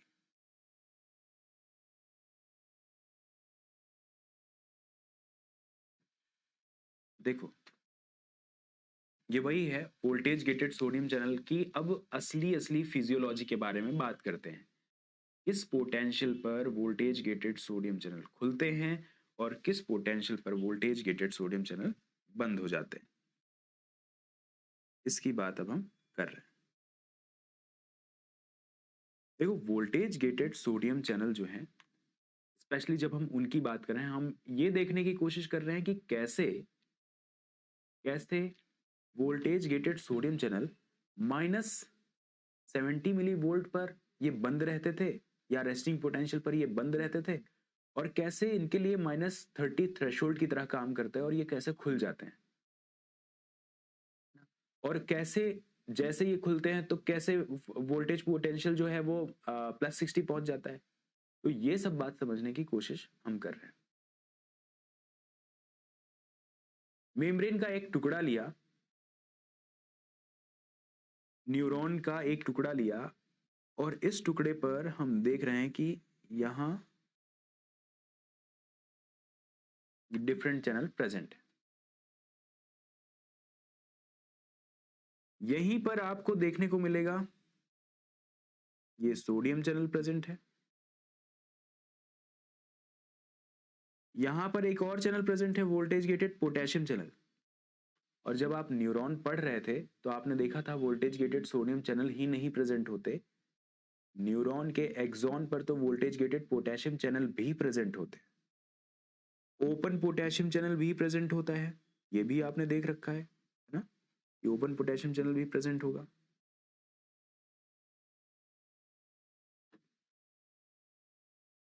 और सोडियम पोटेशियम पंप भी प्रेजेंट होते हैं, जो लगातार एटीपी खर्च करके हमेशा सोडियम को बाहर, पोटेशियम को अंदर भेज रहे होते हैं।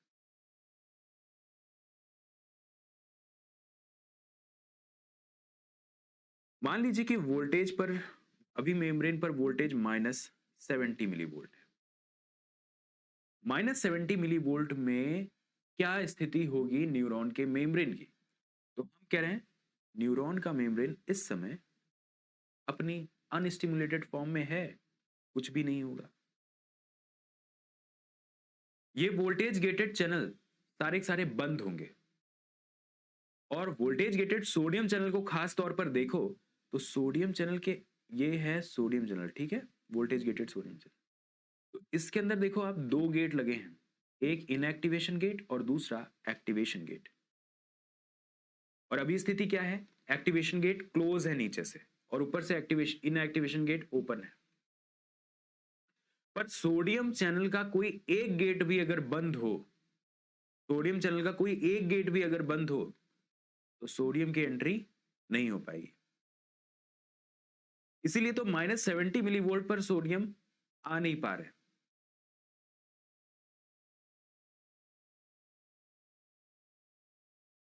तो ये नॉर्मल रेस्टिंग, और वोल्टेज गेटेड पोटेशियम चैनल भी -70 मिली वोल्ट पर अभी चुपचाप बंद है, ये भी ओपन नहीं है। उसके बाद वोल्टेज चेंज हो जाता है, और मान लीजिए कि थ्रेशोल्ड आया।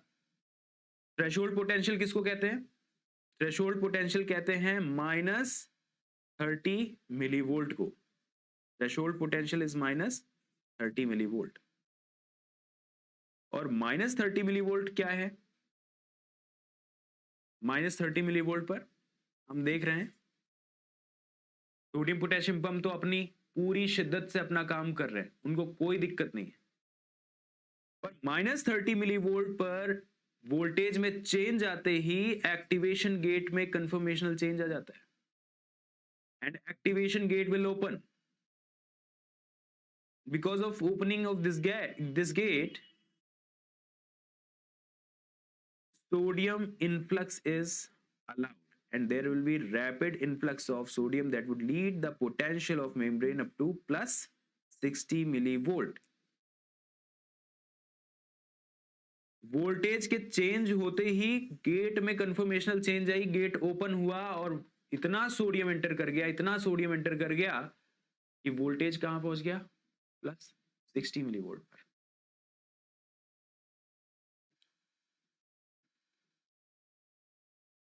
अब वोल्टेज जैसे ही चेंज हुआ प्लस 60 मिलीवोल्ट पहुंचा, तो हम कह देंगे कि एक्शन पोटेंशियल जनरेट हो गया।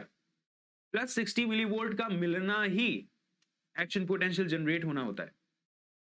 क्या आपको यह बात समझ में आई कि प्लस 60 -30 से अचानक प्लस 60 कैसे हो गया?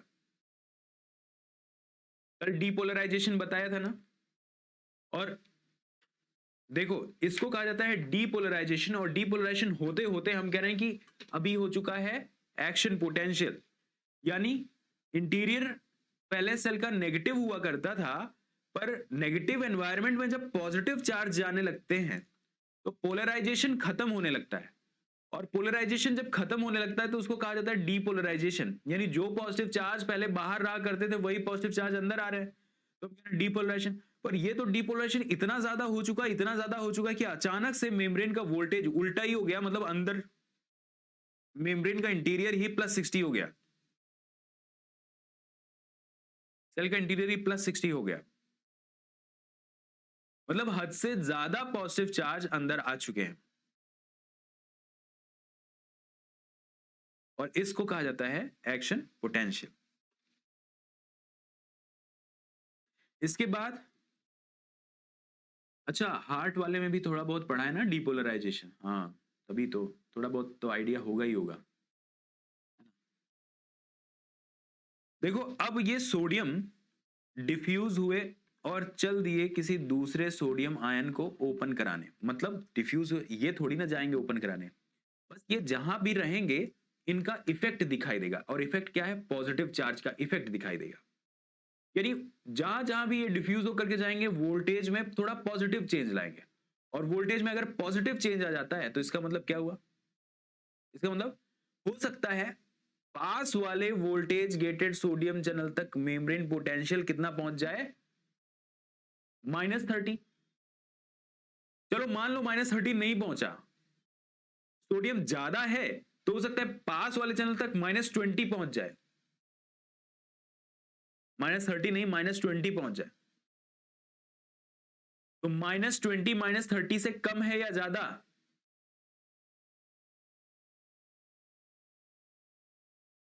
मतलब अगर मान लो दिमाग लगाओ और मैंने एक सिंपल सी बात पूछी, ज्यादा, गुड।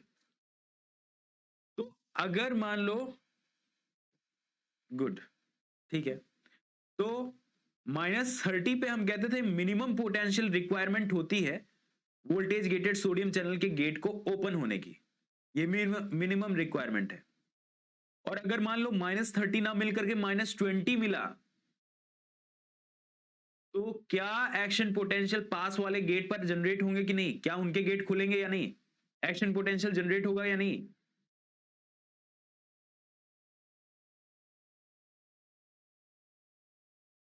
सिर्फ गायत्री का आंसर सही है, बाकी कैसे गड़बड़ हो गया सबके?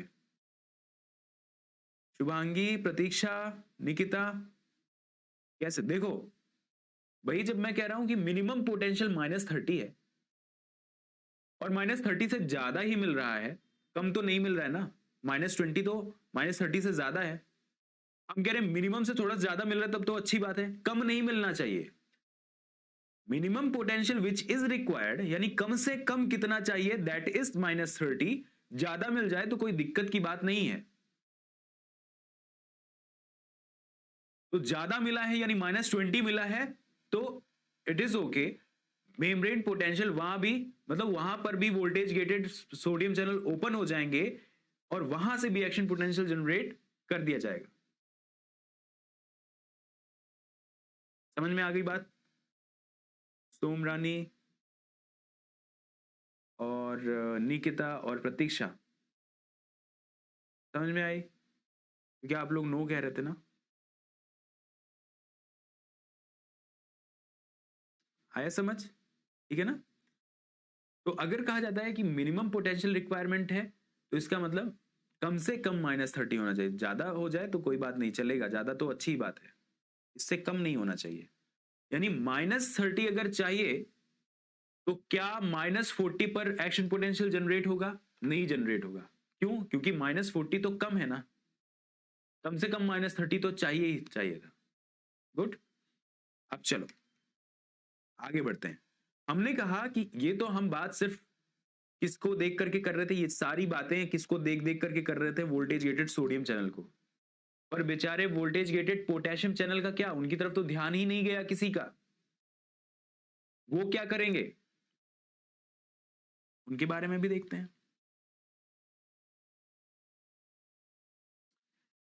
जैसे ही मेम्ब्रेन पोटेंशियल +60 मिलीवोल्ट पहुंचा था, है ना? अभी यहां पर हम क्या कह रहे थे?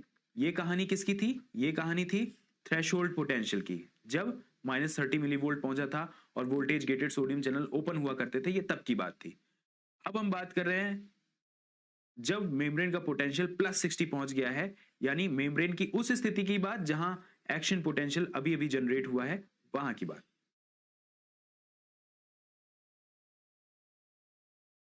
और अब देखिए यहां पर स्थिति क्या है? सोडियम पोटेशियम पंप अभी भी अपनी शिद्दत से काम कर रहे हैं। अंदर इतने ज्यादा जो सोडियम आए थे, उनको सोडियम पोटेशियम पंप बेचारे बाहर फेंकने की कोशिश कर रहे हैं, पर उससे काम चलने वाला नहीं है। क्योंकि आप देखोगे कि पंप, सोडियम पोटेशियम पंप के काम करने की रेट चैनल की रेट से कम होती है। यानी चैनल बहुत तेजी से काम करता है, पंप को फिर भी टाइम लगता है। तो चैनल के through, voltage gated sodium channel के थ्रू सोडियम अंदर आए थे, तो चैनल के थ्रू जो सोडियम अंदर आए हैं, उनके इफेक्ट को न्यूट्रलाइज पंप जल्दी नहीं कर पाएगा। पंप तो बेचारा मेहनत कर करके सोडियम को बाहर फेंकने की कोशिश करेगा, फिर से पोटेशियम को अंदर लाने की कोशिश, पर इसमें देर लगेगी। जिस जगह पर एक्शन पोटेंशियल अभी अभी जनरेट हुआ है और सोडियम खूब सारे अंदर आए हैं, सोडियम तो डिफ्यूज होकर के दूसरी तरफ भाग गए होंगे दूसरे चैनल को ओपन कराने के लिए, वहां पर पॉजिटिव एनवायरनमेंट क्रिएट कर रहे होंगे, वहां पर थ्रेशोल्ड जनरेट कर रहे होंगे, वहां पर सोडियम चैनल को ओपन कर रहे होंगे। पर इस जगह पर क्या हमेशा +60 रहना चाहिए क्या एनवायरनमेंट? अगर इस जगह पर हमेशा +60 एनवायरनमेंट रहा तो दोबारा कैसे ओपन होगा चाहिए चैनल? मकसद यह है कि न्यूरॉन में पोटेंशियल बस एक जगह से दूसरी जगह पहुंच जाए, ताकि वहां पर न्यूरोट्रांसमीटर जनरेट किया जाए। हर समय +60 क्यों रहे? हर समय +60 थोड़ी ना मेंटेन रहना चाहिए।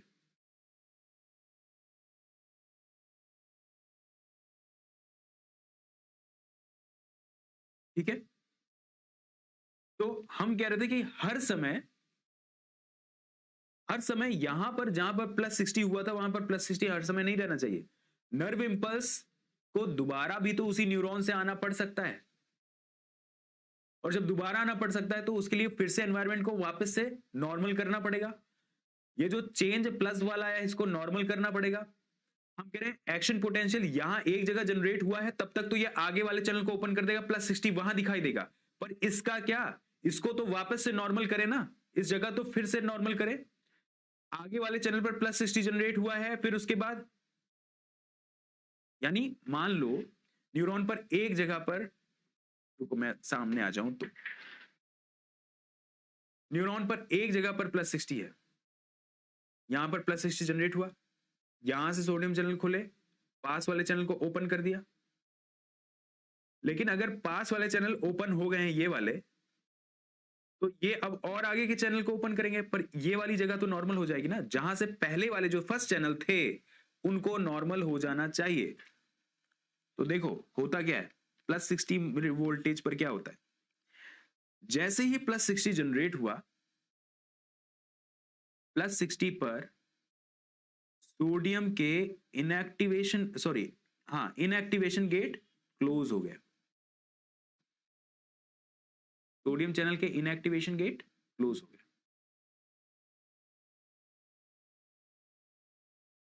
कंपेयर करो जरा, -30 पर, -30 से भी पहले, -70 पर इनएक्टिवेशन गेट खुले थे। जब रेस्टिंग पोटेंशियल था तो इनएक्टिवेशन गेट खुले थे, एक्टिवेशन गेट क्लोज था। थ्रेशोल्ड आने पर क्या हुआ?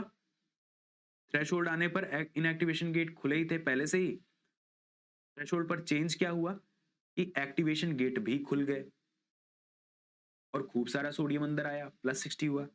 और जैसे ही +60 हुआ तो क्या हुआ कह रहे हैं हम, +60 होने पर इनएक्टिवेशन गेट क्लोज।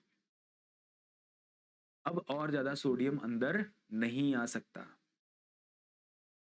सोडियम और ज्यादा अंदर नहीं आ सकता, यानी सोडियम इनफ्लक्स अब स्टॉप हो गया है। +60 जैसे ही होगा इस चैनल से सोडियम इनफ्लक्स स्टॉप हो गया।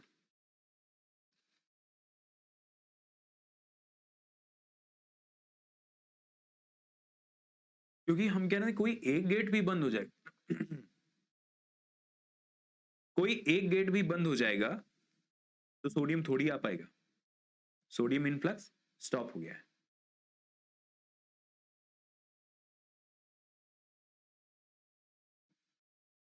नहीं, पास वाले चैनल की स्थिति के बारे में हम बात नहीं कर रहे हैं। देखो +60 यहां पर हुआ है, यहां पर थोड़ी। दूर वाले जो चैनल हैं उनके पास अभी +60 नहीं हुआ। हो सकता है इस वाले सोडियम चैनल के पास तो अभी +60 है, पर पास वाले चैनल में हो सकता है अभी थ्रेशोल्ड जनरेट हुआ हो। यहां से निकला सोडियम पास वाले चैनल में थ्रेशोल्ड जनरेट कर रहा है, थ्रेशोल्ड की वजह से वहां गेट खुल रहे हैं और वहां पर +60 हो रहा है। पर तब तक इस यहां से सोडियम की एंट्री बंद और पास वाले चैनल से सोडियम की एंट्री शुरू। तो फर्स्ट चैनल से सोडियम की एंट्री बंद हो गई और सेकंड चैनल पर सोडियम की एंट्री शुरू हो गई।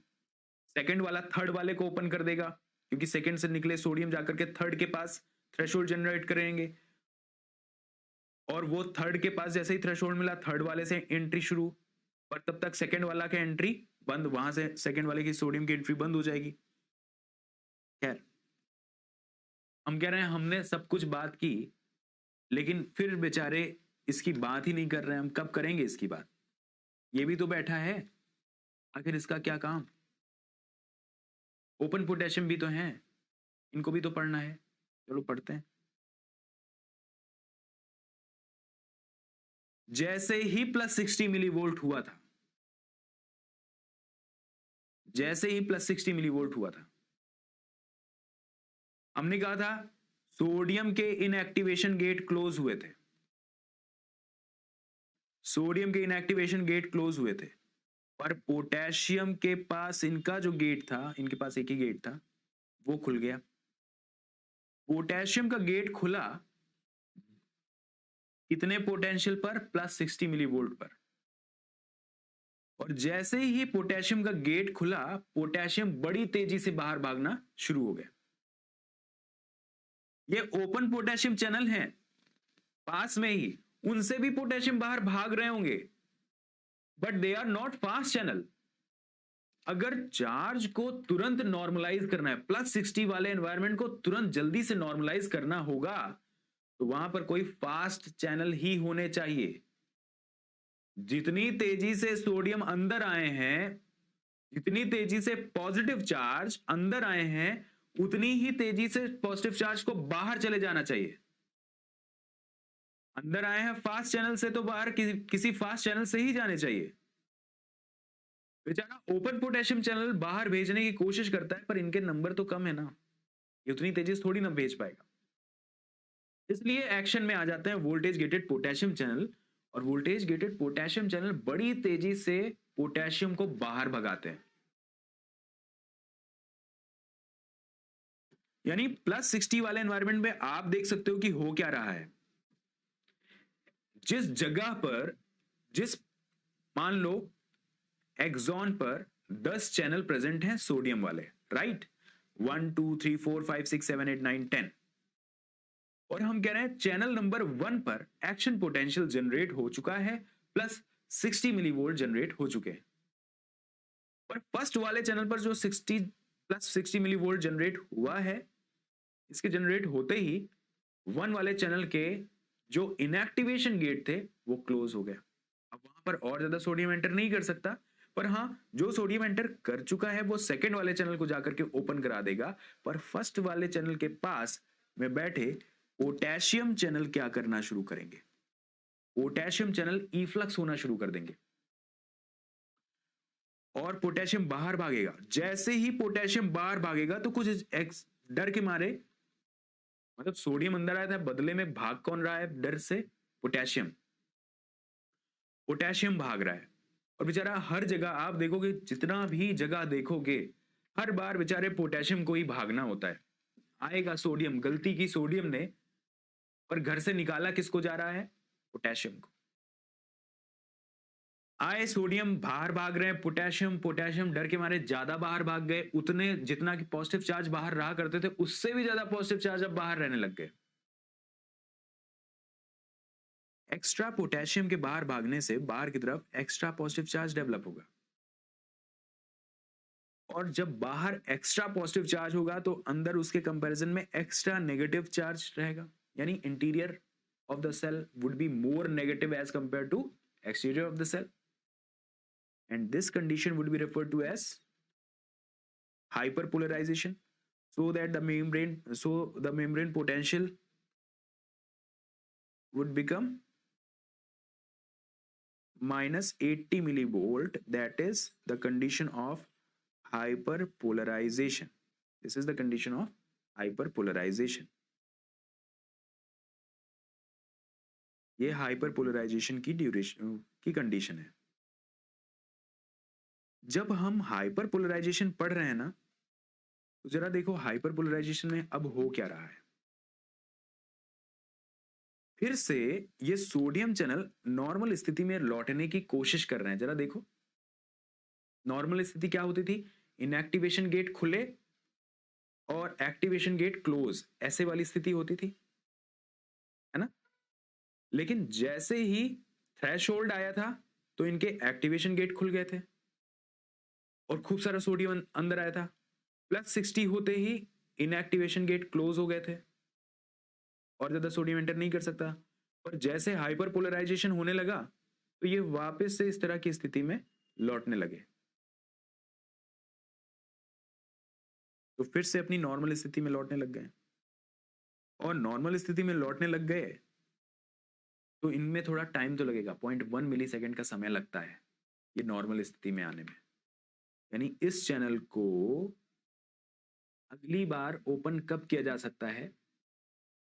0.1 मिली सेकेंड के बाद ही ओपन किया जा सकता है, क्योंकि तब तक तो ये इनएक्टिवेशन फेज में बैठे रहेंगे। और इनएक्टिवेशन फेज में आप कितना भी कोशिश कर लो, जब ये बेचारे इनएक्टिवेटेड हैं तो कहां से सोडियम खुलेंगे? चैनल खुलेंगे ही नहीं।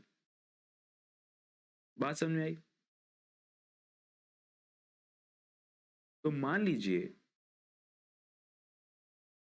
एक्सॉन पर present voltage gated sodium channels को अगर हम इस तरह से देख रहे हैं कि जैसे साइकिल स्टैंड पर रखी हुई साइकिल, जैसे वोल्टेज गेटेड सोडियम चैनल एक चैनल दूसरे को, दूसरा तीसरे को, तीसरा चौथे को, चौथा पांचवे को, पांचवा छठे को ऐसे ओपन करता हुआ चलता है, वैसे ही मान लीजिए ठीक उसी तरीके से है। जैसे साइकिल स्टैंड पर रखी साइकिल को आप एक किनारे से धक्का दो तो पहली साइकिल दूसरे को, दूसरी तीसरे को, तीसरे चौथे को, ऐसे करते गिराते हुए एंड तक साइकिल गिर जाती है। पर एक बार साइकिल गिर गई, अगली बार साइकिल आप कब गिरा सकते हो? अगली बार तो तभी गिरा सकते हो ना, पहले जब साइकिल को उठा करके वापस स्टैंड पर लगाओ, राइट? तो किसी वोल्टेज गेटेड सोडियम चैनल से एक बार आपने एक्शन पोटेंशियल जनरेट करवा लिया, अगली बार एक्शन पोटेंशियल जनरेट कब करवा सकते हो? जब पहले उसको नॉर्मल स्थिति में तो लाओ, क्योंकि एक्शन पोटेंशियल वाली स्थिति में तो क्या हो गया था? इनएक्टिवेशन गेट क्लोज और एक्टिवेशन गेट ओपन थे। पहले इनको नॉर्मल स्थिति में तो लाओ। तो साइकिल स्टैंड में गिरी हुई साइकिल को और गिराया नहीं जा सकता, मतलब इनएक्टिवेटेड सोडियम चैनल को वहां से एक्शन पोटेंशियल जनरेट नहीं कराया जा सकता, पहले नॉर्मल स्थिति में लाना पड़ेगा। तो साइकिल स्टैंड पर रखी हुई साइकिल को दोबारा गिराने के लिए साइकिल को उठा करके रखना जरूरी है। साइकिल को उठा करके रखने में लगा हुआ समय तक आप दोबारा एक्शन पोटेंशियल या दोबारा साइकिल नहीं गिरा सकते। तो हम कह रहे हैं वोल्टेज गेटेड सोडियम चैनल को नॉर्मल स्थिति में लौटने तक दोबारा एक्शन पोटेंशियल जनरेट नहीं किया जा सकता। साइकिल स्टैंड पर लगाने में लगा समय, वापस उठा करके लगाने में लगा समय रिफ्रैक्टरी पीरियड कहलाता है। रिफ्रैक्टरी पीरियड का मतलब वह समय जहां पर दोबारा साइकिल नहीं गिराई जा सकती। एग्जैक्टली यही बात हम कह रहे हैं एक्शन पोटेंशियल के लिए भी। वोल्टेज गेटेड सोडियम चैनल से एक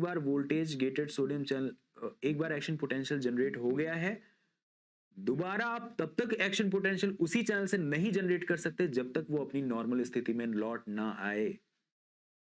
इस दौरान जो लगा समय है उसको रिफ्रैक्टरी पीरियड कहा जाएगा। तो the time duration in which second action potential is not generated is referred to as refractory period। है -80 मिलीवोल्ट पर जब बाहर भाग रहे थे पोटेशियम, तो पोटेशियम जो डर के मारे बाहर भागे थे उनको डरने की जरूरत तो थी नहीं, क्योंकि पोटेशियम के लिए सेल के दरवाजे हमेशा के लिए खुले थे और ये कभी भी आ सकता है। और इसीलिए तो हम कह रहे हैं कि इसको डरने की जरूरत बिल्कुल भी नहीं है। पोटेशियम जो बाहर भागे कोई बात नहीं, ये वापस अंदर आएंगे। कब तक अंदर आते रहेंगे? जब तक कि ये अपने इक्विलिब्रियम पर ना पहुंच जाएं। और एक बार जैसे ही इक्विलिब्रियम पर पहुंचते हैं तो मेम्ब्रेन पोटेंशियल कहां पहुंच जाता है? फिर से -70 मिलीवोल्ट। ये जो -80 हो गया है, ज्यादा माइनस हो गया है, ये वापस से थोड़ा कम माइनस हो जाएगा, -80 से थोड़ा कम माइनस होकर के -70 तक पहुंच जाएगा, तब जब थोड़ा सा पोटेशियम यानी पॉजिटिव चार्ज अंदर आ जाएंगे। और तब तक अंदर आते रहेंगे जब तक कि वो अपना इक्विलिब्रियम अटेन ना कर लें, और इक्विलिब्रियम अटेन करने के चक्कर में पोटेंशियल मेम्ब्रेन का -80 से पहुंच जाएगा -70।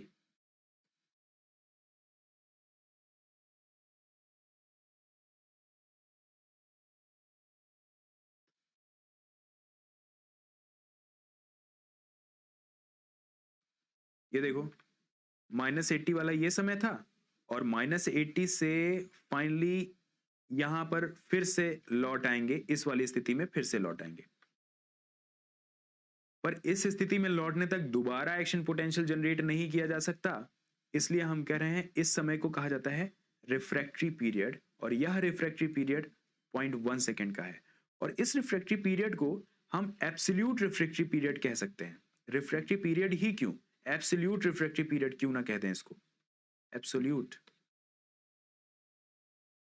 Refractory period. Absolute refractory period 0.1 मिली सेकेंड का समय है, 1 मिली सेकेंड का समय है, या 0.1 सेकेंड का समय है। इस दौरान सेकेंड एक्शन पोटेंशियल किसी भी हालत में जनरेट नहीं किया जा सकता, क्योंकि ये इनएक्टिवेशन ड्यूरेशन है of voltage gated sodium channel की। तो जब चैनल ही इनएक्टिवेट है तो बेचारा दोबारा कैसे खुलेंगे? यानी गिरी हुई साइकिल को और गिराया नहीं जा सकता, है ना?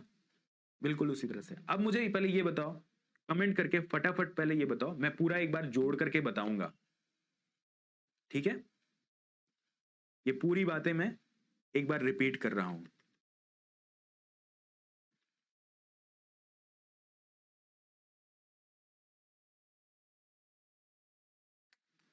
शुरुआत कहां से हुई थी? ये सब एक्शन पोटेंशियल की कहानी कहां से शुरू हुई थी? डेंड्राइट के ऊपर present ligand gated sodium channel से। याद है लिगेंड गेटेड सोडियम चैनल ने क्या रिलीज किया था? सॉरी, लिगेंड गेटेड सोडियम यानी डेंड्राइट के पास न्यूरोट्रांसमीटर रिलीज हुए थे, डेंड्राइट पर ligand gated sodium channel bind present थे। लिगेंड गेटेड सोडियम चैनल पर एज अ लिगेंड न्यूरोट्रांसमीटर जब बाइंड करता है तो सोडियम चैनल खुल जाते थे, और सोडियम चैनल के खुलते ही खूब सारा सोडियम अंदर आता था। जहां सोडियम अंदर आता था वहां तो पोटेंशियल बहुत ज्यादा रहता था। जैसे पानी की पाइप में इंक लीक करती है, तो जहां इंक लीक कर रही थी वहां पर काफी कंसंट्रेटेड थी, पर दूर जाते जाते इंक डाइल्यूट हो जाती है। ठीक उसी तरीके से जहां सोडियम लीक कर रहे थे, जहां सोडियम एंटर कर रहे थे, वहां तो सोडियम का असर बहुत ज्यादा था, पर दूर जाते जाते सोडियम का असर कम हो गया। पर कुछ भी करके मान लो 1 2 3 सिनेप्स से जहां से भी सोडियम आ रहे हो लीक करके, क्योंकि न्यूरोट्रांसमीटर रिलीज किया गया था, जहां से भी सोडियम आ रहे थे, अगर मान लो आते आते आते आते एनवायरमेंट -30 मिली वोल्ट पहुंच गया एक्सॉन हिलॉक पर, तो एक्सॉन हिलॉक पर तो कौन बैठे होते हैं? वोल्टेज गेटेड सोडियम चैनल बैठे होते हैं, और वोल्टेज गेटेड सोडियम चैनल जैसे ही बैठे होंगे तो आपको पता है कि वोल्टेज गेटेड सोडियम चैनल क्या करेंगे? -30 मिली वोल्ट वोल्टेज के मिलते ही वोल्टेज गेटेड सोडियम चैनल खुल जाते हैं। -30 मिली वोल्ट पर वोल्टेज गेटेड सोडियम चैनल के कौन से गेट खुलते थे? एक्टिवेशन गेट खुल जाते हैं। एक्टिवेशन गेट खुलेंगे, देखो इनएक्टिवेशन गेट पहले से ही खुले थे, एक्टिवेशन गेट खुल गए, खूब सारा सोडियम अंदर आना शुरू किया, ये फास्ट चैनल कहलाते हैं। बहुत सारा सोडियम अंदर एंटर करेगा तो एनवायरमेंट कैसा हो जाएगा? Interior of the cell would be local area में +60 हो जाएगा। ये +60 मिली वोल्ट के आते ही वोल्टेज गेटेड सोडियम चैनल के इनएक्टिवेशन गेट क्लोज हो जाएंगे इस बार, और इनएक्टिवेशन गेट क्लोज हो गए तो अब और ज्यादा सोडियम एंटर नहीं कर पाएगा, पर जो सोडियम एंटर किया है वह सोडियम तब तक तो दूर निकल करके चला गया होगा और दूसरे चैनल को ओपन कर दिया होगा, वहां पर डिपोलराइजेशन करके, वहां पर थ्रेशोल्ड पोटेंशियल जनरेट करके उस चैनल को ओपन कर दिया होगा।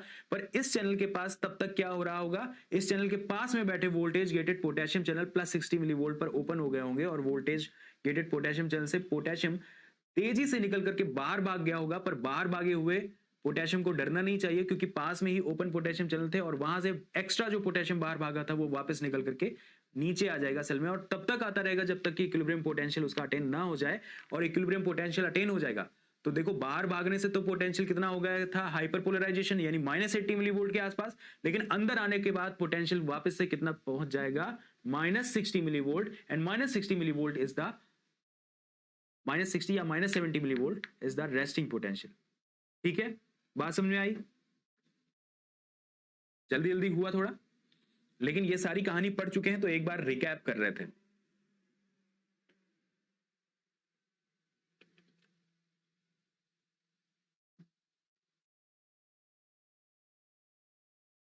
ठीक है, गुड। देखो समझ में आना चाहिए, और अगर किसी को नहीं समझ में आया तो बोल दो मुझे।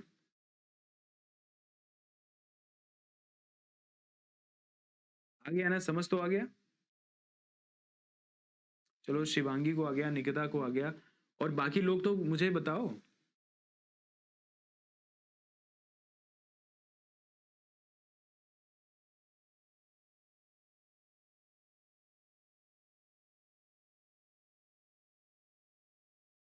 ठीक है,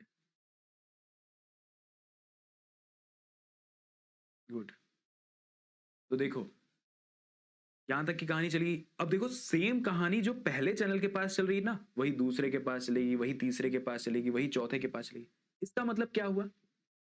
इसका मतलब तो ये हुआ कि एक्सॉन हिलॉक पर, या थ्रू आउट द एक्सॉन अगर हम बात करें, एक पूरी पिक्चर को एक सोचें, एक बिग पिक्चर को सोचें कि शुरुआत से लेकर के अंत तक हुआ क्या होगा, तो क्या नजर आ रहा है कि आप देखोगे कि जहां पहले +60 रहा करता था, +60 तो अब दूसरे आगे नेक्स्ट चैनल पर दिखाई दे रहा है, पर यहां पर तुरंत हाइपर पोलराइजेशन हो गया। पर हाइपर पोलराइजेशन के कुछ ही देर बाद वापस से रेस्टिंग पोटेंशियल मेंटेन हो गया, और तब तक आगे वाले चैनल में जो एक्शन पोटेंशियल था वो और आगे बढ़ चुका है, और यहां पीछे वाले चैनल पर क्या हुआ? ये फिर से, यानी आगे आगे एक्शन पोटेंशियल भागता जा रहा है, पीछे पीछे हाइपर पोलराइजेशन भागता जा रहा है, और उसके पीछे उसको न्यूट्रलाइज करते हुए रेस्टिंग पोटेंशियल आ रहा है। सही है? इतनी बात समझ में आ गई? तो एक्शन पोटेंशियल ऐसा नहीं है कि जहां +60 हुआ हमेशा वहां +60 रहेगा, नहीं, तुरंत उसको न्यूट्रलाइज किया जाता है। चार्ज के मायने में उसको तुरंत न्यूट्रलाइज किया जाता है। पर आप ये सोचो, एक्शन पोटेंशियल का नतीजा क्या हुआ था? सारे सोडियम भाग करके अंदर आ गए थे, और सारे पोटेशियम भाग करके बाहर चले गए थे। एक्स्ट्रा पोटेशियम को जरूर अंदर लाया गया, पर सारे पोटेशियम बाहर चले गए थे और सारे पोटेशियम अंदर। अगर ऐसा ही होता रहा तो दोबारा एक्शन पोटेंशियल के लिए सोडियम अंदर कैसे आएगा? एक्शन पोटेंशियल तो वोल्टेज गेटेड सोडियम चैनल के खुलने की वजह से ही होता है। और अगर यही होता रहा कि सारे पोटेशियम भाग भाग करके बाहर चले जा रहे हैं हर बार और सारे सोडियम अंदर आते जा रहे हैं, फिर अगली बार के लिए फिर सोडियम कहां अवेलेबल रहेगा? इसलिए हम कहते हैं कि बेचारे बिना किसी से पूछे सबसे सीधे साधे चैनल जिनको किसी से कोई मतलब ही नहीं है, सोडियम पोटेशियम पंप, ये अपना काम पूरी शिद्दत से करते रहते हैं। बाहर भागे पोटेशियम को अंदर लाते रहेंगे, अंदर भागे सोडियम को बाहर लाते रहेंगे, हमेशा ये अपनी पूरी शिद्दत से काम करेंगे। यानी चार्ज को तुरंत न्यूट्रलाइज करने के लिए पोटेशियम चैनल ने भले ही काम किया हो, फास्ट पोटेशियम चैनल ने, कि पोटेशियम को बाहर भगा दिया, पर उससे तो काम नहीं चलने वाला था ना। अगले एक्शन पोटेंशियल के लिए फिर से बाहर सोडियम को ही होना चाहिए था और अंदर पोटेशियम को ही होना चाहिए था। और ये काम मेंटेन करने का काम कौन कर सकता है? Sodium potassium pump. तो sodium potassium pump they keep on working to maintain sodium concentration, high sodium concentration outside the cell and high potassium concentration inside the cell, and that is very very important for the next action potential.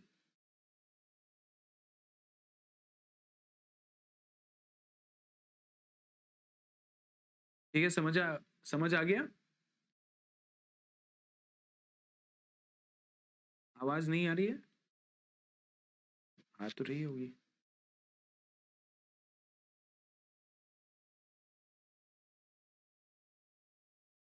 तो refractory period का क्या होता है? वह duration जहां पर second action potential generate नहीं किया जा सकता, उस ड्यूरेशन को कहा जाता है रिफ्रैक्टरी पीरियड। और एब्सोल्यूट रिफ्रैक्टरी पीरियड वह समय है जहां पर किसी भी स्थिति में एक्शन पोटेंशियल जनरेट नहीं किया जा सकता।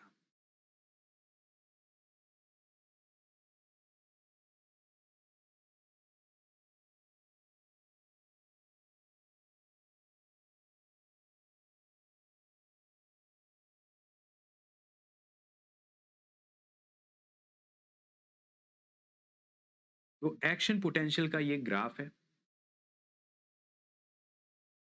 यानी जो अब तक हम पढ़ रहे थे ना, ये ग्राफ उसी के बारे में है। न्यूरॉन के अंदर एक्शन पोटेंशियल का ये ग्राफ है। तो देखो ये ग्राफ क्या कहता है? ये ग्राफ कहता है कि मेम्ब्रेन पोटेंशियल पहले तो -70 हुआ करता था, फिर लिगेंड गेटेड सोडियम चैनल आए। हो सकता है पहली बार में इतने सोडियम चैनल ना खुल पाए हों कि पोटेंशियल थ्रेशोल्ड तक पहुंच जाए, पर थोड़े टाइम के बाद दोबारा थ्रेशोल्ड पोटेंशियल, दोबारा वो लिगेंड गेटेड सोडियम चैनल खुले, और इस बार इतने लिगेंड गेटेड सोडियम चैनल खुल गए कि एक्सॉन हिलॉक पर -30 पहुंच ही गया वोल्टेज। और आप तो जानते हो -30 मिली वोल्ट पहुंचने पर क्या होता है? शूट अप हो गया, फायर हो गया एक्शन पोटेंशियल। -30 से सीधे +60, इसलिए फायर बोलते हैं इसको या शूट अप बोलते हैं। तेजी से शूट अप हुआ एक्शन पोटेंशियल का। पर +60 मिली वोल्ट पर कौन खुल जाते हैं? Voltage gated potassium channel. और उनके ओपन होते ही क्या होता है? भागते हैं पोटेशियम बाहर की, भागो भागो भागो, सोडियम आ गया। और इतना भाग जाते हैं डर के मारे कि पहुंच जाता है वोल्टेज कहां पर? -80। लेकिन हम कहते हैं कि ये फिर से तो बेचारे धीरे धीरे धीरे धीरे वापस आ जाते हैं, और वापस आ जाते हैं इसके ओपन चैनल के थ्रू। तो यहाँ पर ये जो इवेंट है ना, 0 1 2 3 4, ये सारे इवेंट इस बारे में है कब कब क्या क्या होता है। तो देखो ये वाला हिस्सा, डेंड्राइट वाला हिस्सा जो था, यहां पर पोटेंशियल ग्रेडेड होता है। ग्रेडेड का मतलब डिफरेंट ग्रेड का हो सकता है, यानी वोल्टेज की वैल्यू कम ज्यादा हो सकती है। डिपेंड करता है कि कितने चैनल खुले हैं, 10 चैनल खुले हैं कि 50 चैनल खुले हैं कि 15 चैनल खुले हैं। जितने चैनल खुले होंगे उतना सोडियम एंटर करेगा, जितना ज्यादा सोडियम एंटर करेंगे हम कहेंगे एम्पलीट्यूड उतना ही ज्यादा होगा। तो डिफरेंट एम्पलीट्यूड मिल सकता है, कम ज्यादा मिल सकता है, इसलिए इसको ग्रेडेड पोटेंशियल कहा जाता है। लेकिन यहां पर जो है, यहां पर जैसे ही थ्रेशोल्ड मिलता है तो आगे की तरफ अब पूरा एक्शन पोटेंशियल जनरेट होता है। और एक्शन पोटेंशियल का क्या मतलब हुआ? हमेशा या तो एक्शन पोटेंशियल अगर आप कहोगे तो ये नहीं कहोगे कि इस बार थोड़ा कम एक्शन पोटेंशियल जनरेट हुआ, नहीं नहीं इस बार थोड़ा ज्यादा एक्शन पोटेंशियल जनरेट हुआ, ऐसा कुछ नहीं होता। एक्शन पोटेंशियल ऑल और नन फिनोमिनन है, या तो जनरेट होगा या तो जनरेट नहीं होगा, सिंपल सी बात है। उसमें थोड़ा कम थोड़ा ज्यादा नहीं होता। जैसे ग्रेडेड पोटेंशियल डेंड्राइट में, नहीं नहीं इस बार डिपोलराइजेशन कम हुआ है, इस बार डिपोलराइजेशन ज्यादा हुआ है, that is depending upon the channel, number of channel that is open, कि वहां कितने चैनल ओपन हुए हैं, कितना न्यूरोट्रांसमीटर रिलीज किया था और कितने चैनल ओपन हो गए, तो ये इस बात पर डिपेंड करता था। पर यहां पर ऐसा कुछ भी नहीं है, यहां पर ऑल और नन फिनोमिनन है, या तो एक्शन पोटेंशियल जनरेट होगा या तो नहीं होगा, दैट्स इट। तो 1 और ये 1 2 3 4 5 सॉरी 1 2 3 4 को यहां पर बताया गया कि फेज 0 क्या है, रेस्टिंग पोटेंशियल है, और रेस्टिंग पोटेंशियल को तो इस पर पोटेशियम की परमेबिलिटी सबसे ज्यादा होती है इस पॉइंट पर, और नेट मूवमेंट पोटेशियम का 0 होता है। परमेबिलिटी ज्यादा होने का मतलब कौन क्रॉस कर सकते हैं, हम कह रहे हैं 4 ज्यादा जाएंगे पोटेशियम उस साइड तो 4 वापस आ जाएंगे, कम से कम आ जा तो रहे हैं, पर नेट मूवमेंट 0 है। फेज 1 क्या थी, जहां पर थ्रेशोल्ड जनरेट करने की कोशिश की गई थी, ये ग्रेडेड पोटेंशियल था, और ग्रेडेड पोटेंशियल जो है वो अचीव किया जाता है -30 मिली वोल्ट। जैसे ही पहुंचेगा तो -30 मिली वोल्ट ये थ्रेशोल्ड पोटेंशियल हो जाएगा, लिगेंड गेटेड सोडियम चैनल के थ्रू डेंड्राइट पर ये अचीव किया गया था। इसने एक्शन पोटेंशियल को फायर कर दिया, जो कि फेज सेकंड थी। फेज सेकंड में एक्शन पोटेंशियल +60 मिली वोल्ट का मिला, और ये क्यों मिला, क्योंकि इस समय voltage gated sodium channel open हो गए थे, सोडियम का इनफ्लक्स हुआ था, पॉजिटिव चार्ज इतने ज्यादा अंदर आए थे कि जनरेट हो गया पोटेंशियल। फिर उसके बाद +60 होते ही तुरंत voltage gated potassium channel open हो गए थे, रीपोलराइजेशन नीचे की तरफ ग्राफ बढ़ने लगा, पर रीपोलराइजेशन होते होते हाइपर पोलराइजेशन हो गया। ऐसा हुआ इसलिए क्योंकि voltage gated potassium channel open हो गए थे और पोटेशियम इफ्लक्स हुआ था, राइट, पोटेशियम इफ्लक्स हुआ था। और उसके बाद आ गई थी फेज 4 कि बाहर भागे हुए पोटेशियम फिर से रेस्टिंग पोटेंशियल को रीस्टोर या री अटेन कर लिया जाता है because of open potassium channel, क्योंकि बाहर एक्स्ट्रा जो पोटेशियम थे वो इनफ्लक्स हो गए थे टू ओपन पोटेशियम चैनल। ठीक है, तो अब हम इससे आगे की बात कल कर लेंगे।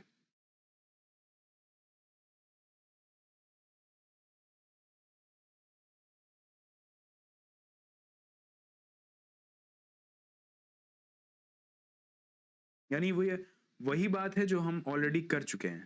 ठीक है, तो आपको बस इसको नोट कर लेना है, मैं आपको टाइम दे रहा हूं नोट करने का, आप इसको नोट कर लो।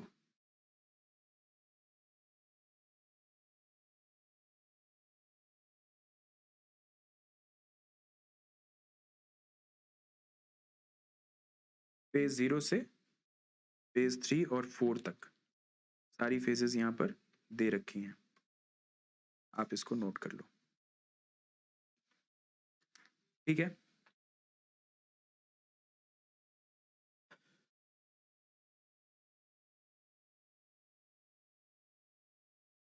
ठीक है, अब आगे की बात हम कल करेंगे। थैंक यू सो मच, आप इसको नोट कर लेना।